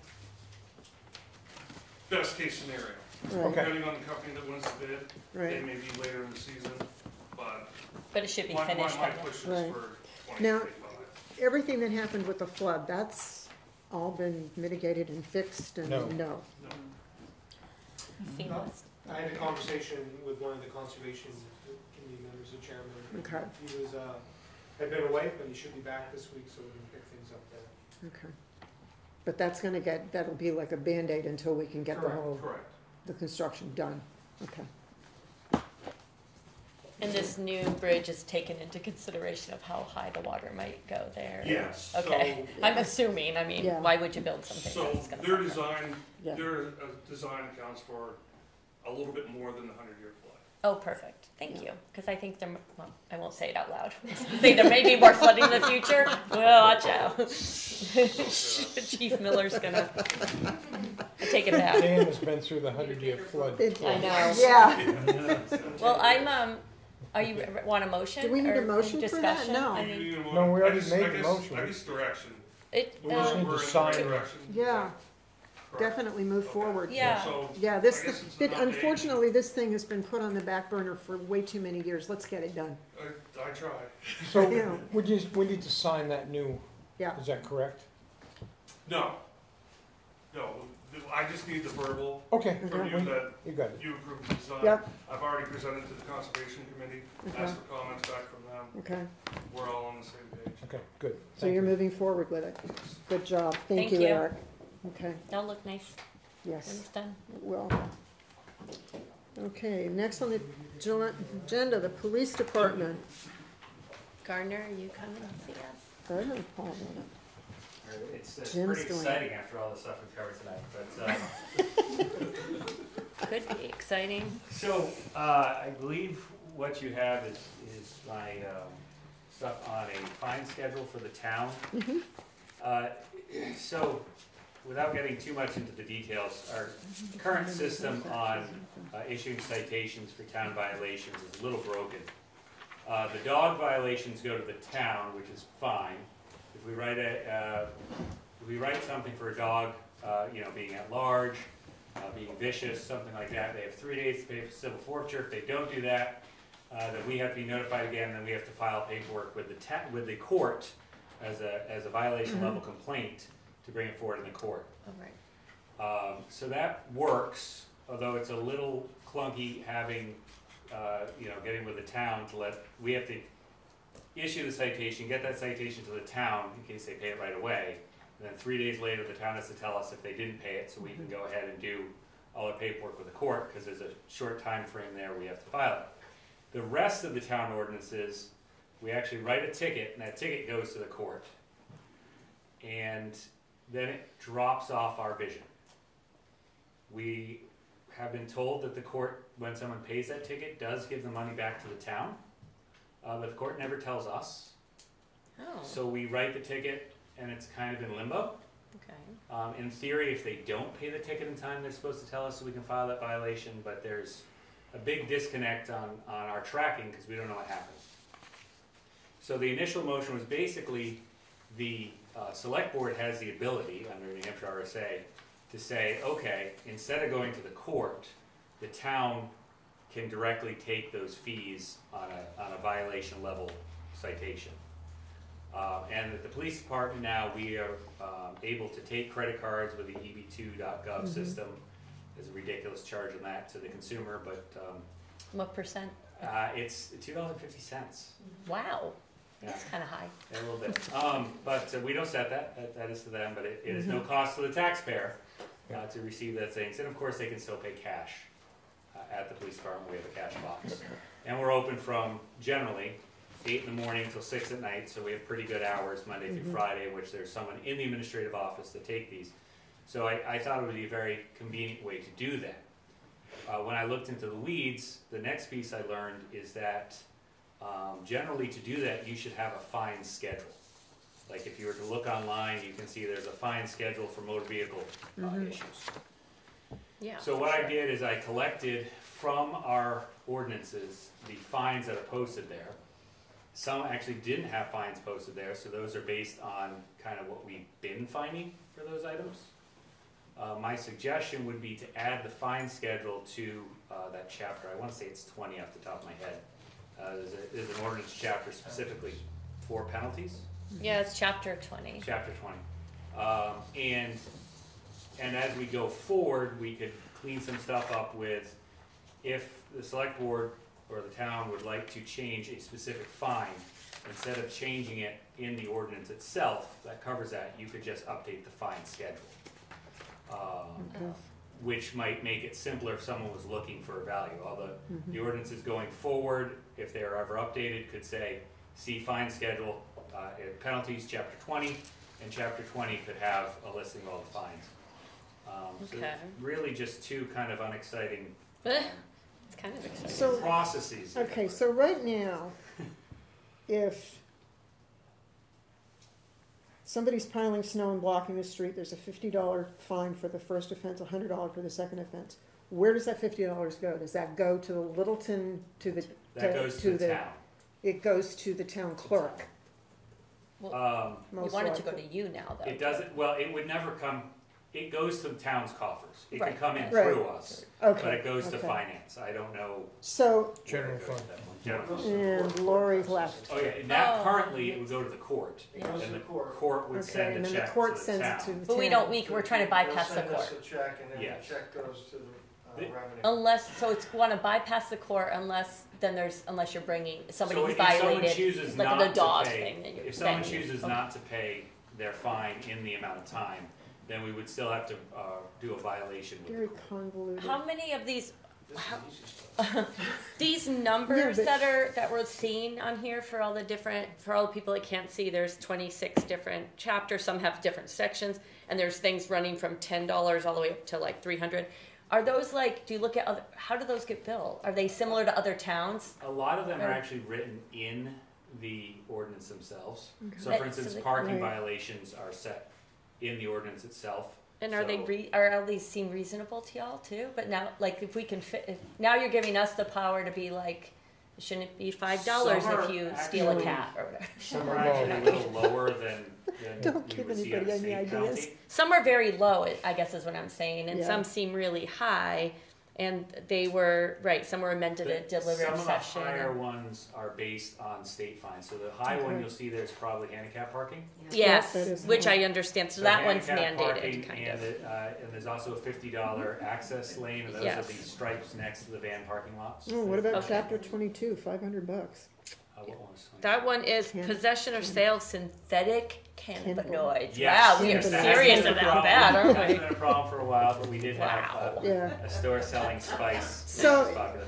So essentially, if I'm understanding this correctly, is there's a breakdown between you guys giving the citation and you guys finding out that a citation's been paid. Correct. In You're fact, kept we out of don't So how do we? necessarily ever find out from So the how court. do we? That's weird. They just send a check. Yeah, but how do we, And you can so you want bypass the the court. payments for these violations to go to the PD? That's right. Okay. If we do a ticket for. All right, that makes Yeah, sense. you don't know which ones are paid. So yeah, We'll so we'll find have out. a list of tickets. Yeah. we So put that out makes there. sense. There's not, except for parking, which there are a sizable number of parking tickets in here. There's not a sizable number of ordinance violations. Like There's I was probably thinking, some of parking, these are never, Then loose dogs, yeah, or the big ones. are the big ones. Piling of snow.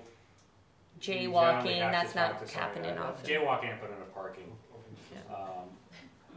Open containers probably next highest. You can't have an open container of alcohol on town property. Right. Question, so when it has a second offense, if it's blank and third, some have a second offense price Most- and a third, some are just blank, that means. Most are just the same fine every time. Oh, okay. But if there is a second or subsequent after second, I put that in as well. Yeah, okay. Are there any ordinances on this list that you're not, doing right now? There are a few there that wouldn't Are not necessarily be enforcing? enforced by the police department, but there are still town ordinances, so I try to include them. There's things like sewer, Right. different sewer ordinances. There's, I think there's actually a landfill ordinance. There's a couple things that just don't fit under our purview generally. Right. Most of them do. Yeah. Do you have Alright. a cap on the ones that don't, like if you have fined one or two times, do you guys have a cap on those, or do you just keep finding over and over again? The ordinances would state that, Okay. and currently, there are none that just keep going. That just keep going, okay. It's just, like you could have 40 parking tickets in a year, it's still the same For price. the same price, yeah, okay. All right, so essentially what you need us to do is to make a motion that all payments for these violations come to the police department. Yes, and then in the future, we can accept the fine schedule, but that would be a change to an ordinance, I don't know how that works. So, That would have to go to warrant, would it not? No? No, Just an amendment. maybe Troy knows. well, depending on the ordinance that was adopted, but if there's select board ordinances, then you have the authority to change those ordinances and set the fees, but there's public hearing requirements. Yeah, okay. Oh, Which we've had, we've can you had say that that one since more I've been on time, board. sorry? Yeah, we've Say got that. So if the ordinance may the history of the ordinance, maybe it's been adopted by town meeting, but then in that same ordinance, it delegated authority to the select board to update and everything. Or these are strictly select board ordinances that you have the authority to adopt over the years. So whatever the case, each ordinance would need to be amended. Typically, it's a public hearing. Yeah. It's possible that one of these ordinances might require a town meeting vote. Hopefully, they're all select board ordinances. So for clarity on that, so when I said amend, it's basically because chapter 20 is blank. Oh. It says it can be up to $1,000, which Okay. is true. These are almost all taken directly from the ordinance themselves. So it's not Okay. necessarily a change to say the Right. parking ordinance. Right, It's right. just pulling the The what I was saying in information. the future, if you were to change a parking Right, ordinance, right, you could right. change it in chapter 20 Right. without having to change any other place it appeared. Okay. So, Gotcha. And what the vote would have to be is to accept New Hampshire RSA, which allows the town to accept payments for ordinance violations. Actually, it's two votes. First vote is to accept his proposal to, under state RSA, to accept fines at the police department. Okay. Second vote is to update the penalties, chapter 20, okay. with that fine schedule that he presented to you. Okay, so I look for the first motion. You got those both, Joanna? I think I get this, okay. Okay. So the first motion is to the fines being paid directly to the PD. Okay, I'll second that. Okay, all in favor? Aye. Aye. And the second one is what Paul said. I know, we're getting tired up here. Sorry. The memory's shot. Chapter 20. Chapter 20. And I'll make that motion. Okay, and second? Me. All right, all in favor? Aye. Thank you. It's a long meeting. We're on the last one, right? Yeah, Why am I thank you, always- Gardner. You're why am I last. always last? I don't know why we make you go last. Saving the best for last, Steve. T comes after P. Is that what's going on? Is it alphabetical? Is that what's? Now, if we went by last name, you know. All right. Hey everyone, I'm Steve Bean, the manager of the transfer station. I just wanted to, you guys have both had a chance to look at the contract, I Yeah. assume? Yes. Yeah. They look standard to me. One is for the solid waste disposal at the Carberry facility in Success, New Hampshire. That's a one-year contract, and I've been told that's pretty standard for them. They like to do one-year contracts. Mhm. Oh, So there's, I'm going to go over that. I'm not going to read the whole thing, but it looks pretty standard, and I don't know if you guys are in a place to sign it yet. If you have any questions. Steve, when is our contract up with Casella, what we're doing right now? It's, we have an extension, so the contract was up a while ago, then we had an extension through May of 2026. And because it's an extension, we only need to give them a 30-day notice. Right. So we're not bound to stay till May 2026.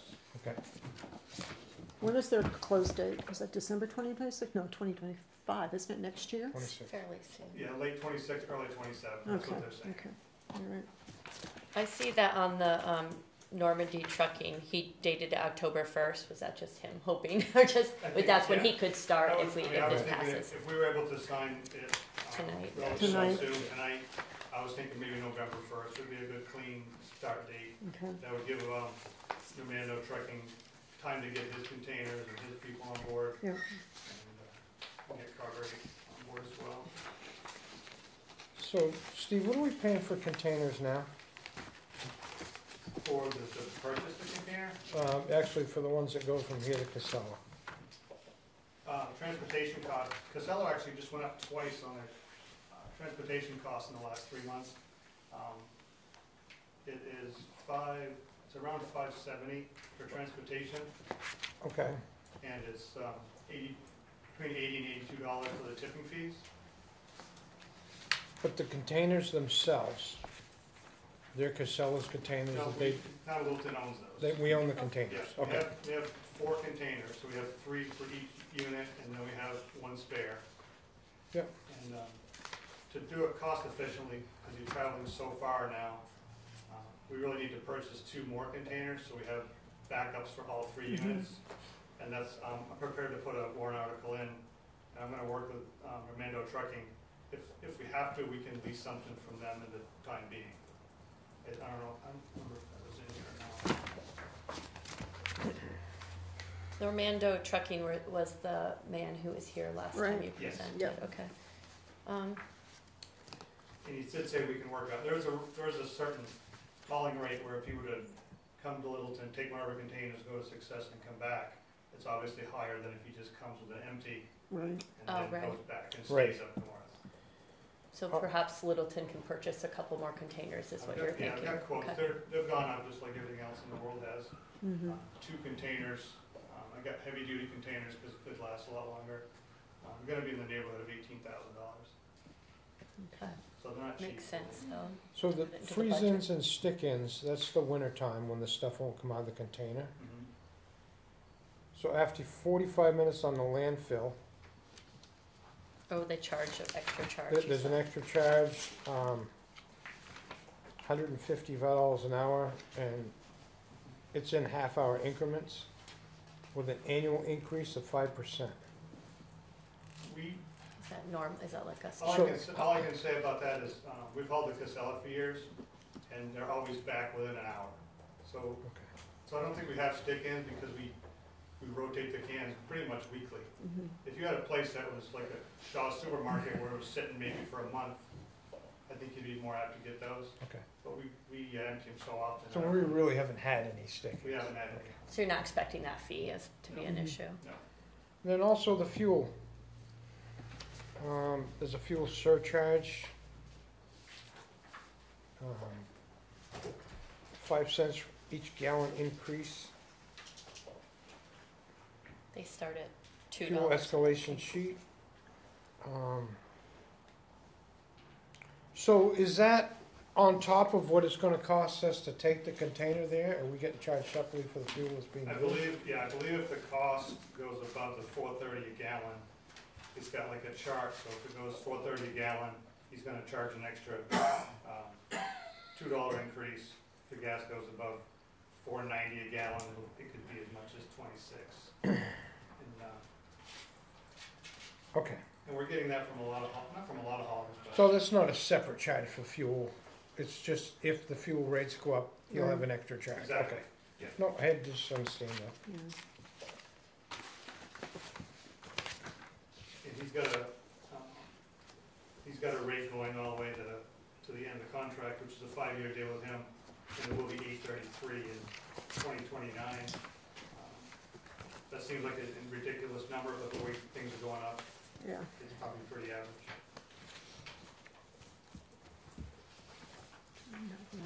And Casella did put in a proposal to just do our hauling. Yep. The price was a little bit less for hauling, but the fact that they've gone up twice in the last 3 months doesn't give me a warm fuzzy feeling about that picture. It's kind of like when Spectrum was $19.99 and we're going to raise it after you Yeah. sign up. I appreciate you doing all this work. Yeah. Thank you. I mean, we've been struggling with what to do because of the landfill situation. Bethlehem was forced to close. The Dalton landfill, as you heard tonight, Who Yes. knows? who knows what's gonna happen there. And we just, Right. the window's closing between them, Right. Bethlehem closing and this one opening, if it ever does. So I just think we needed to do something sooner than later. Yeah. Thank you. Yeah, I think I agree. And there's a 90-day opt-out notice Mhm. anyway with the, Yep, if we're not happy. Yeah. Yeah. so in other words, they're not restricted to 5 years, correct? There is an opt-out, 90 With Barry, days. with that in Armando, Yep. that's what it sounds like. Yeah. And Carberry's year to year, and like you said, that's standard for them. So. Everybody I've talked to, they use them, even the people that have been there for decades, Yeah. they It's like to do still one-year annual, contracts. annual. Yeah. It protects them to, Yeah. and kind of do whatever they want with their tipping fees. Mhm. It gives them more flexibility with that. Yeah. Shoot. Any other discussion or? Any other questions? No, that's about all I saw that I had questions on, so. Okay, Peter, did you have a question? You probably asked a question about the sludge disposal from the Oh. treatment plant. Oh, Right. that's Did you Yeah, look that's into that? that's really not my deal. So I'm not Okay. sure what's going on. That goes But they from- do that's- accept sludge They, there. yeah, they do. Yeah. So, right now, we have our contract renewed with Casella for sludge. It's a 1-year contract. Mhm. We have a grid contract that is set to renew with them. It put them both on the same page. That's actually in review. And in a year, they both come due at the same time. We can make a better decision after seeing what happens with this. Okay. But everything's been standard. The conversations I've had with Casella has been positive. They are aware that we're looking. Yeah. And they said, even if you do go away, things change. They don't know what's gonna happen with Dalton, but in the future, if you're not happy, they'd be more than willing to work with us. Yeah. They understand that we're exploring because of. Yeah. The time, it's a basic, it's Yeah, pragmatic. it's a Yeah, timing- it's pragmatic. It's a timing We thing, can't- yeah. Our trash They- has they to go completely somewhere. understand that. So, and if Dalton does get built, would be foolish to haul our trash by their driveway forever to get to Absolutely. Dalton. We can readdress that if Yeah. if and when. If it and happens. when, yeah. Right. Because leachate is leachate, whether it's coming from Berlin or whether it's coming from Dalton. Right. Yeah, landfills aren't a pretty place, but they're certainly necessary. Yeah. Yeah, unfortunately.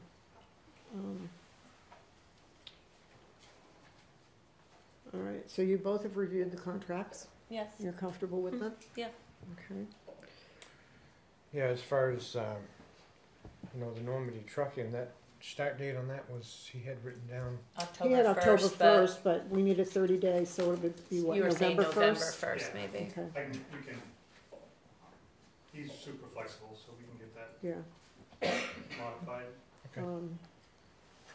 far as the signatures go on that, though, I don't know, if we need to, obviously have modified. We can sign them We can sign tonight. it tonight. So trickle-down effect, is that gonna have a impact on our trash bags that people buy? It could. Our budget's in really good shape currently. We always worry about the town bag prices because that will lead to pollution. Go too high. So it's always super tricky. We have talked about the dump stickers.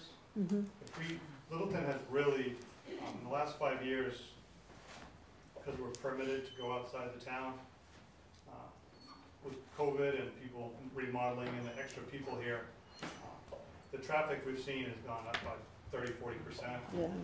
Just between Thursday I emptied 3 cans and they're all full by Saturday afternoon. It's like 26 tons of materials came in.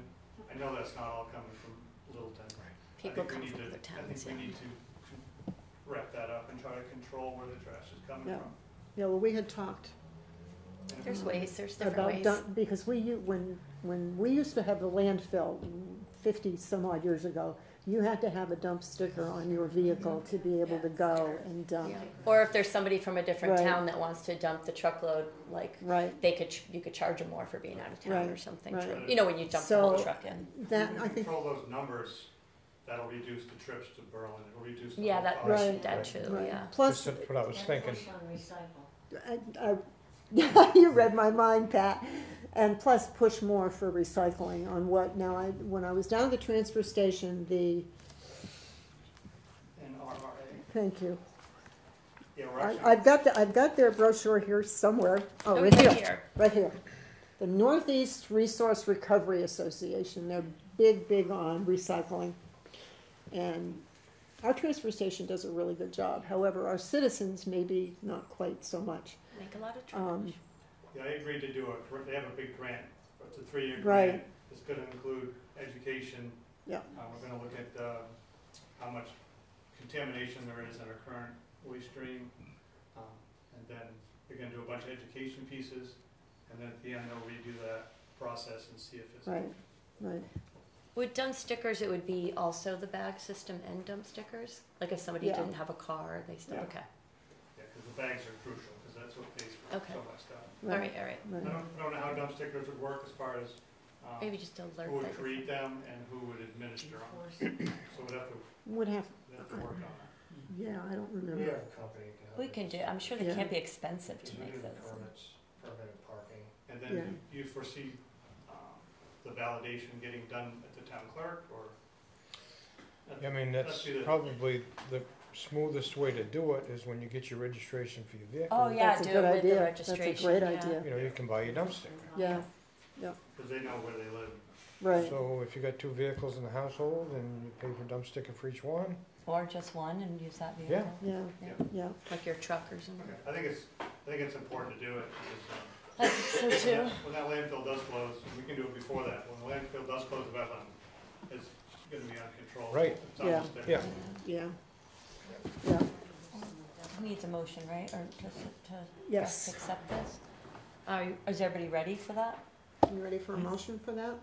To accept the contract for Armando and Do you have any other and Carberry? questions? Yeah. Okay, anybody, any other questions from either one of you, from Troy? No? Any other questions? Okay. We could put a third motion in there for the dump sticker thing and put that right into, Yeah. Okay. along with everything to. All right. The sooner the better for that. Yeah. So we'll make. So the first motion. Is for the Normando Trucking, to accept Normando Trucking as our new hauler for town of Littleton. Yep, I second that. Okay, all in favor? Aye. The next one would be to accept, not to accept, to make a motion that our trash goes to Carberry. Accept that contract. Accept the Carberry contract. The Carberry contract. For 1 year for the town of Littleton. And there again on that one, we would start that. November 1st. I think that's reasonable. I'll check with her tomorrow, but. Just to make sure everything's available and lined up, but. But that should give plenty of time, and then I'll also give Casella their notice as well. Yep. Okay. Yep. So I need a second on that. All right, all in favor? Aye. And the third one The is third what? one? Third one is to allow for the town with Steve being, I guess, your department to come up with a Dump dump stickers. sticker Look that will into- be yeah. worked on and given out during Having a dump sticker registration. designed and, Yes. or whatever for the town of Littleton and. And start potentially in. So I do we don't need a know. motion on that or just discussion? Maybe if we do a motion, it's overkill. It's Overdone? better to have one. Do we need a motion for that, Troy? You don't, because Okay. you're asking for He's Steve to come back and With with a information. proposal to Then we do the implement motion. a dump Okay. sticker program. All right, so we authorize Steve, that's what we're Okay. agreeing to, authorize you to come back for the dump sticker. Perfect. Or pricing. So we're good. adjustments or So do you want to do a new contract that doesn't say October 1st? And we'll come into the office and sign it? That would probably make sense, yeah. Can I just ask a question? If someone, okay, we go forward and you get a dump sticker, how do you enforce if someone comes in and doesn't have the dump sticker? Yeah, we'll deal with that when we get to it. I just wondered. You'd have both, throw in the clank. They might have the yellow bags and no dump Yeah. sticker, and I think that would be okay. They'll visit our new jail. What? No, people are just coming in with stuff in the back of their truck without the Yeah. bags. A sticker For you can put transfer, stuff for in the other recycling and areas, stuff. yeah. So, back to the question, do you wanna have a new contract with the correct date on it, or do you want us to sign it tonight? How do you wanna do it? You better change that date. Yeah, the date definitely needs to be changed. Then I'll know, I'll verify that date works for everybody. Okay. Both those companies. All They right, could go and to the then- town office and we can all Yeah, sign deal it. with Troy, and then he'll let us know, and we'll come in and we'll get it signed. Or does Both of them just signed. the town manager need to sign it? Is there not? I know. Yeah. Do we need to We sign it? do. They As made well. it with, Board of Selectmen signature. Okay. Town manager, All right, but they wanna make sure, yeah, I believe it and all. yeah, I think it did too, Thank y'all. okay. Can you make the dump sticker aluminum? Say it again? Can you make the dump sticker aluminum? Just- Oh, actually, that would be, Not a bad idea. That was That's a sweet, sweet- but, yeah. but I think it should be the cat. Lumi the cat would be the dump sticker. That's not a bad idea. Might sell more. It actually, yeah, it's a good idea. All right, Might as well make Okay. it fun. that it, Steve, you're good? Thank you. Okay, good, Thank thank you, you. Steve. All right. Yep. Board of Selectmen topics. Did you have anything that you wanted to? I was looking for some information from, we spoke about it last week. Well, yeah, I'm currently gathering information on our conversation. Okay, I won't bring it up then right now. Okay. No, we're good there. Okay. Whatever. I've got one thing. So at the last meeting, which was August 26th, Tony Alacqua came to speak to us about, from the planning board, about a grant that the planning board in Joanna is doing, a HOP grant, and they need to put the application in by the end of September. A letter from us, I'll read it because it's short. Dear HOP Steering Committee, the Littleton Board of Selectmen, at our regularly scheduled public meeting on September 9th, unanimously authorized the town manager to submit this application. We are committed to working on this much-needed project as outlined in the application and supporting documents. We strongly feel that this grant could forward our goals of being a vibrant and growing community with detailed attention toward planned affordable housing and infrastructure. Thank you, Linda, Roger, Carrie. It's a grant for, I think, low six figures to work on affordable housing, which we desperately need. So I guess that's what I want to present. Do we need to make a motion and then we'll all sign it? Are you guys okay with a letter that's gonna go into I the have no grant? problem with what's written. Okay. Yeah, I'm okay with that. Right, and that, It went through North Country Council Yes. and, Yeah. okay, so I'll make a motion to accept that letter. Accept the letter and sign it? Yep. Do I have a second? I'll second. Okay, all in favor? Aye. All right. Yeah, let's get a grant. Yeah. That'd be nice. Okay, Roger. I had, well, actually, they're joined, 3 weeks ago, a month ago, I don't know. Anyway, we, Linda Massimilla, Pat Kellogg, and I toured Carberry. We were very impressed with their operation, and it was very interesting to learn how the landfills, I mean, it's so different from the dump that we had, that I grew up with. Then last week or the week before, we did Casella, and I was impressed with them as well. And when I talked with Kevin Roy's the manager out there, and when I talked with him about the possibility of us changing to Carberry, with the understanding that because of the time frame when Casella and Bethlehem closes, and if or when the Dalton one gets built, there's going to be a gap, and Littleton needed to do something, and they understood the whole reasoning behind that. Business. So we are well within, our authority and our purview and rights to go ahead and change at this point. But I was impressed with both of them. They were great people. They answered all our questions. The one thing up at Carberry, they have their own wastewater treatment plant for their leachate. They bought the plant from St. James. Is it St. James River? James River, the paper company in Berlin, James River. So they do that all on their, right there. Which is really, that sort of impressed me. So it was eye-opening and helped me understand the whole process better. And obviously it supported my vote tonight as well.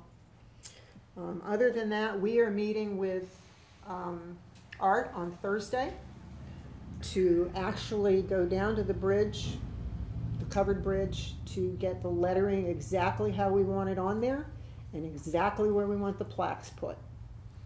So hopefully those will get done within the next couple of weeks, I hope. We're hoping. So that'll happen on Thursday. Now we come to public comment. You have 3 minutes or less. I'm sorry, Tim had asked previously if he could speak, so I'll let Tim go first. I just wanted to clarify when the folks from the North Country Alliance for Balanced Change talked about the bipartisan effort in the gubernatorial area that has also happened here locally. When I was representative for Grafton 2, I worked closely with then Representative Elaine French and Senator Hennessy. Then the next term, I worked closely with Representative Matt Simon, and then in the last couple terms, Representative Massimilla, all along the way, has been involved in this with Representative Rochefort, Representative Simon, Representative Jared Sullivan. So the North Country representatives have put the North Country first over party, and I just wanted to recognize that that's an important aspect of this, is that we understand that really all the legislators, and we've had this conversation, and I still have this conversation with them, as you know, I'm somewhat involved in legislative issues around the state, that we feel that that's actually an economic impact. It affects the tourism in our region, which affects everyone's livelihood that lives off of tourism. So thank you for letting me share that. Okay. Thanks, Tim. Don? Don Cree, I have a question, a comment. How do you plan to proceed with Sanssouci's appraisal of That will be a discussion we have to have at some point in the future. So do you have that at a public meeting? How are you gonna do Yeah, is it non-public or public? When we go into a meeting with him on the final numbers, right? That should be done in a public meeting. People need to know. Okay. So, are we gonna Maybe the proceed? next September, one in September. We have no idea the timeline right at the moment. But it probably fairly soon. Yeah. So, I overheard, you're gonna have Sanssouci come back? Is that what you're saying? The information that was provided this evening is the numbers that, as our commercial utility assessor, those are the numbers that he's come up with. Correct. I don't think the message that he delivered this evening was that that we were going to meet and discuss how to finalize that number. I believe that number, his professional recommendation is the number. I guess my question is, are you gonna accept his professional opinion on face value, or are you gonna look into it further?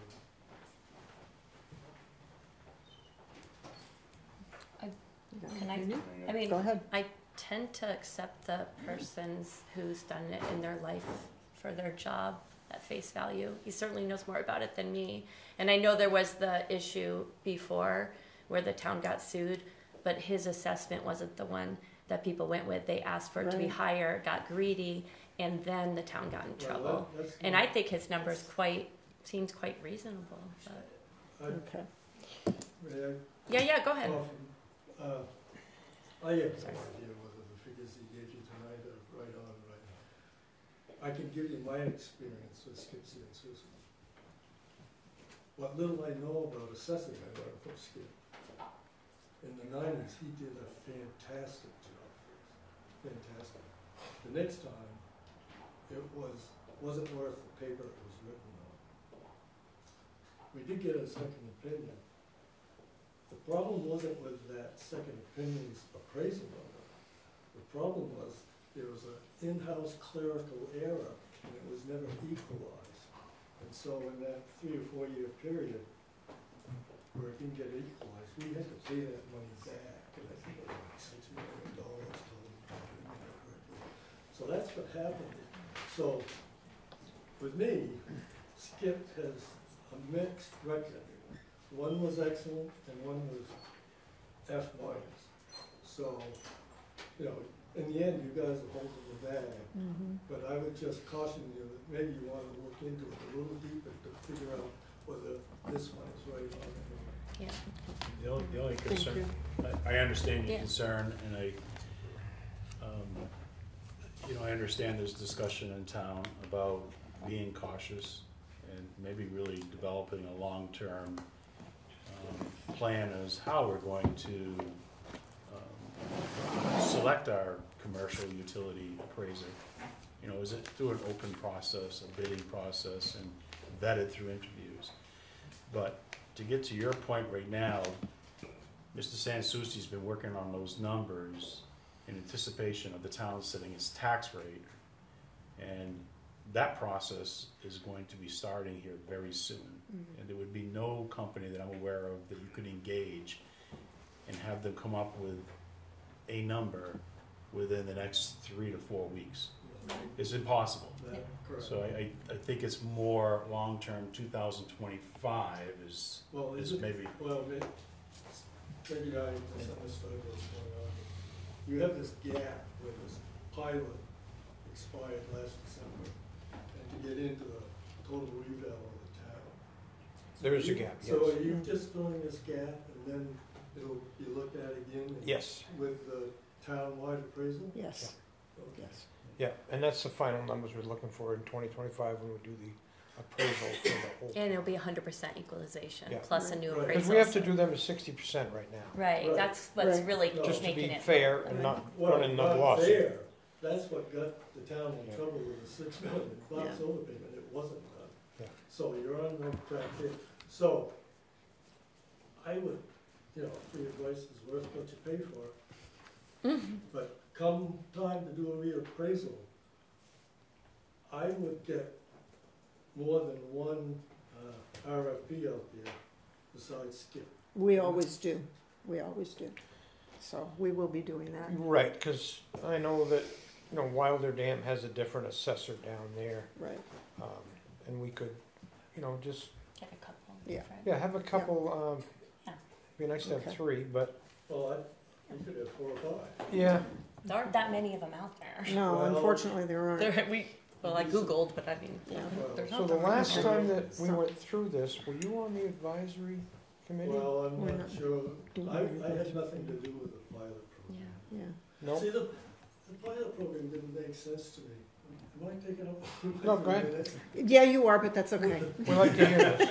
The pilot originally was for nonprofits like churches, etc., that don't pay taxes but wanted to contribute because you plow the roads in front of their church, things like that.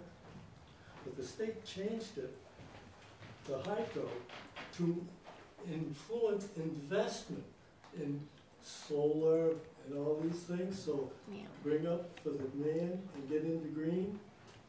Oh, damn, didn't qualify for that. The investment was made in 1952. Yeah. Yeah.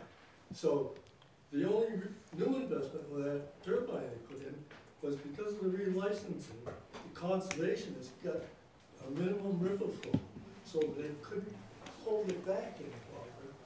You had to keep flow. So money was literally going over the dam.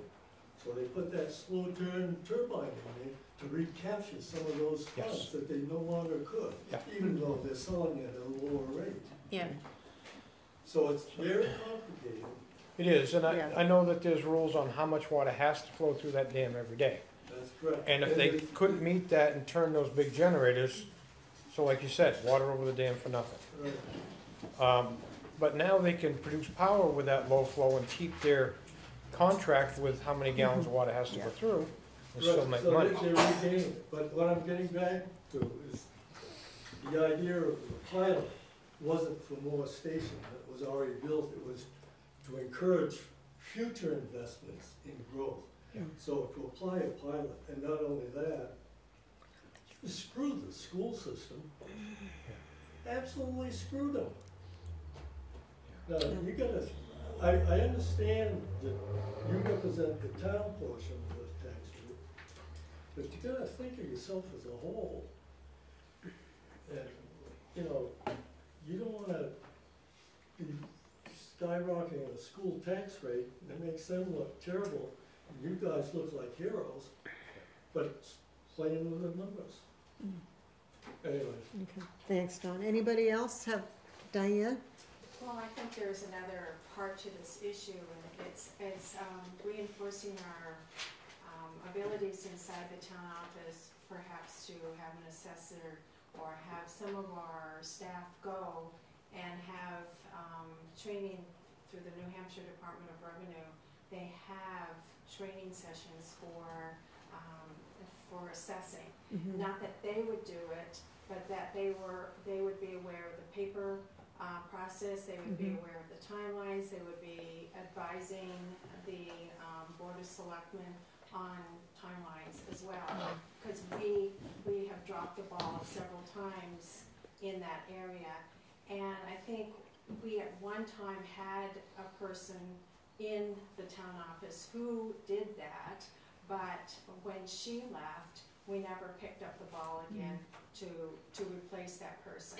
So we might ask the town manager to look and assess if we do have the people that have the training in that area, or if we need to ask someone to go get the training, and also to put it a report on the Board of Selectmen's agenda or calendar. Mhm. This is when we discuss it every year, so it never gets dropped. So there's basically two requests there, to assess the staffing that we have, and if there is a need for someone to go and get that public utility assessment, or even regular assessment through the New Hampshire Department of Revenue.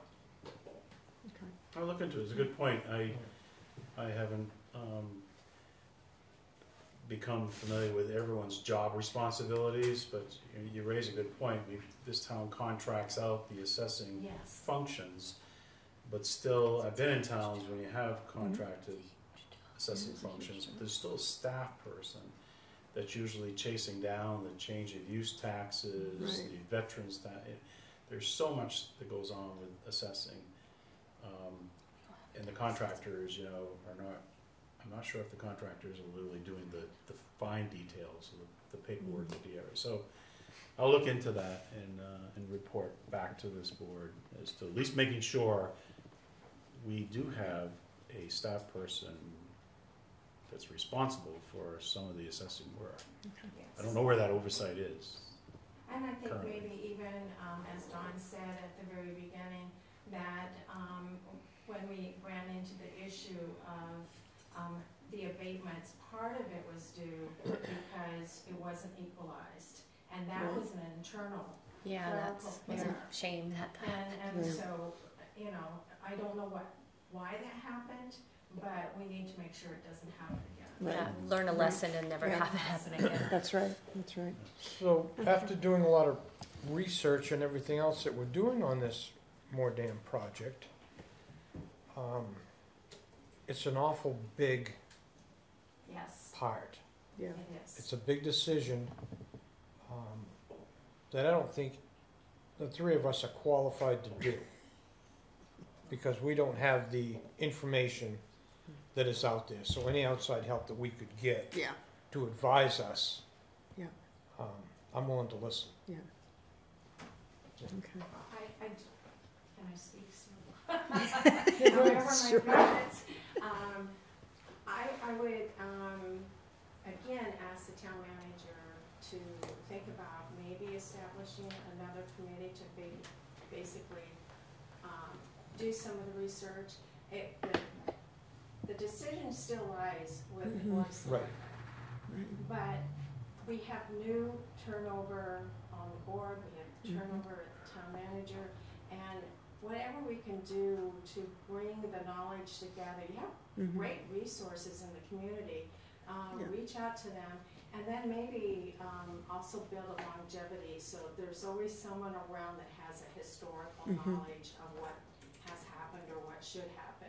So that comes in twofold, that comes Yeah. with maybe the committee, and it Yeah. also comes with the staffing within the town office. Mhm. Those two entities would definitely advise the board of selectmen.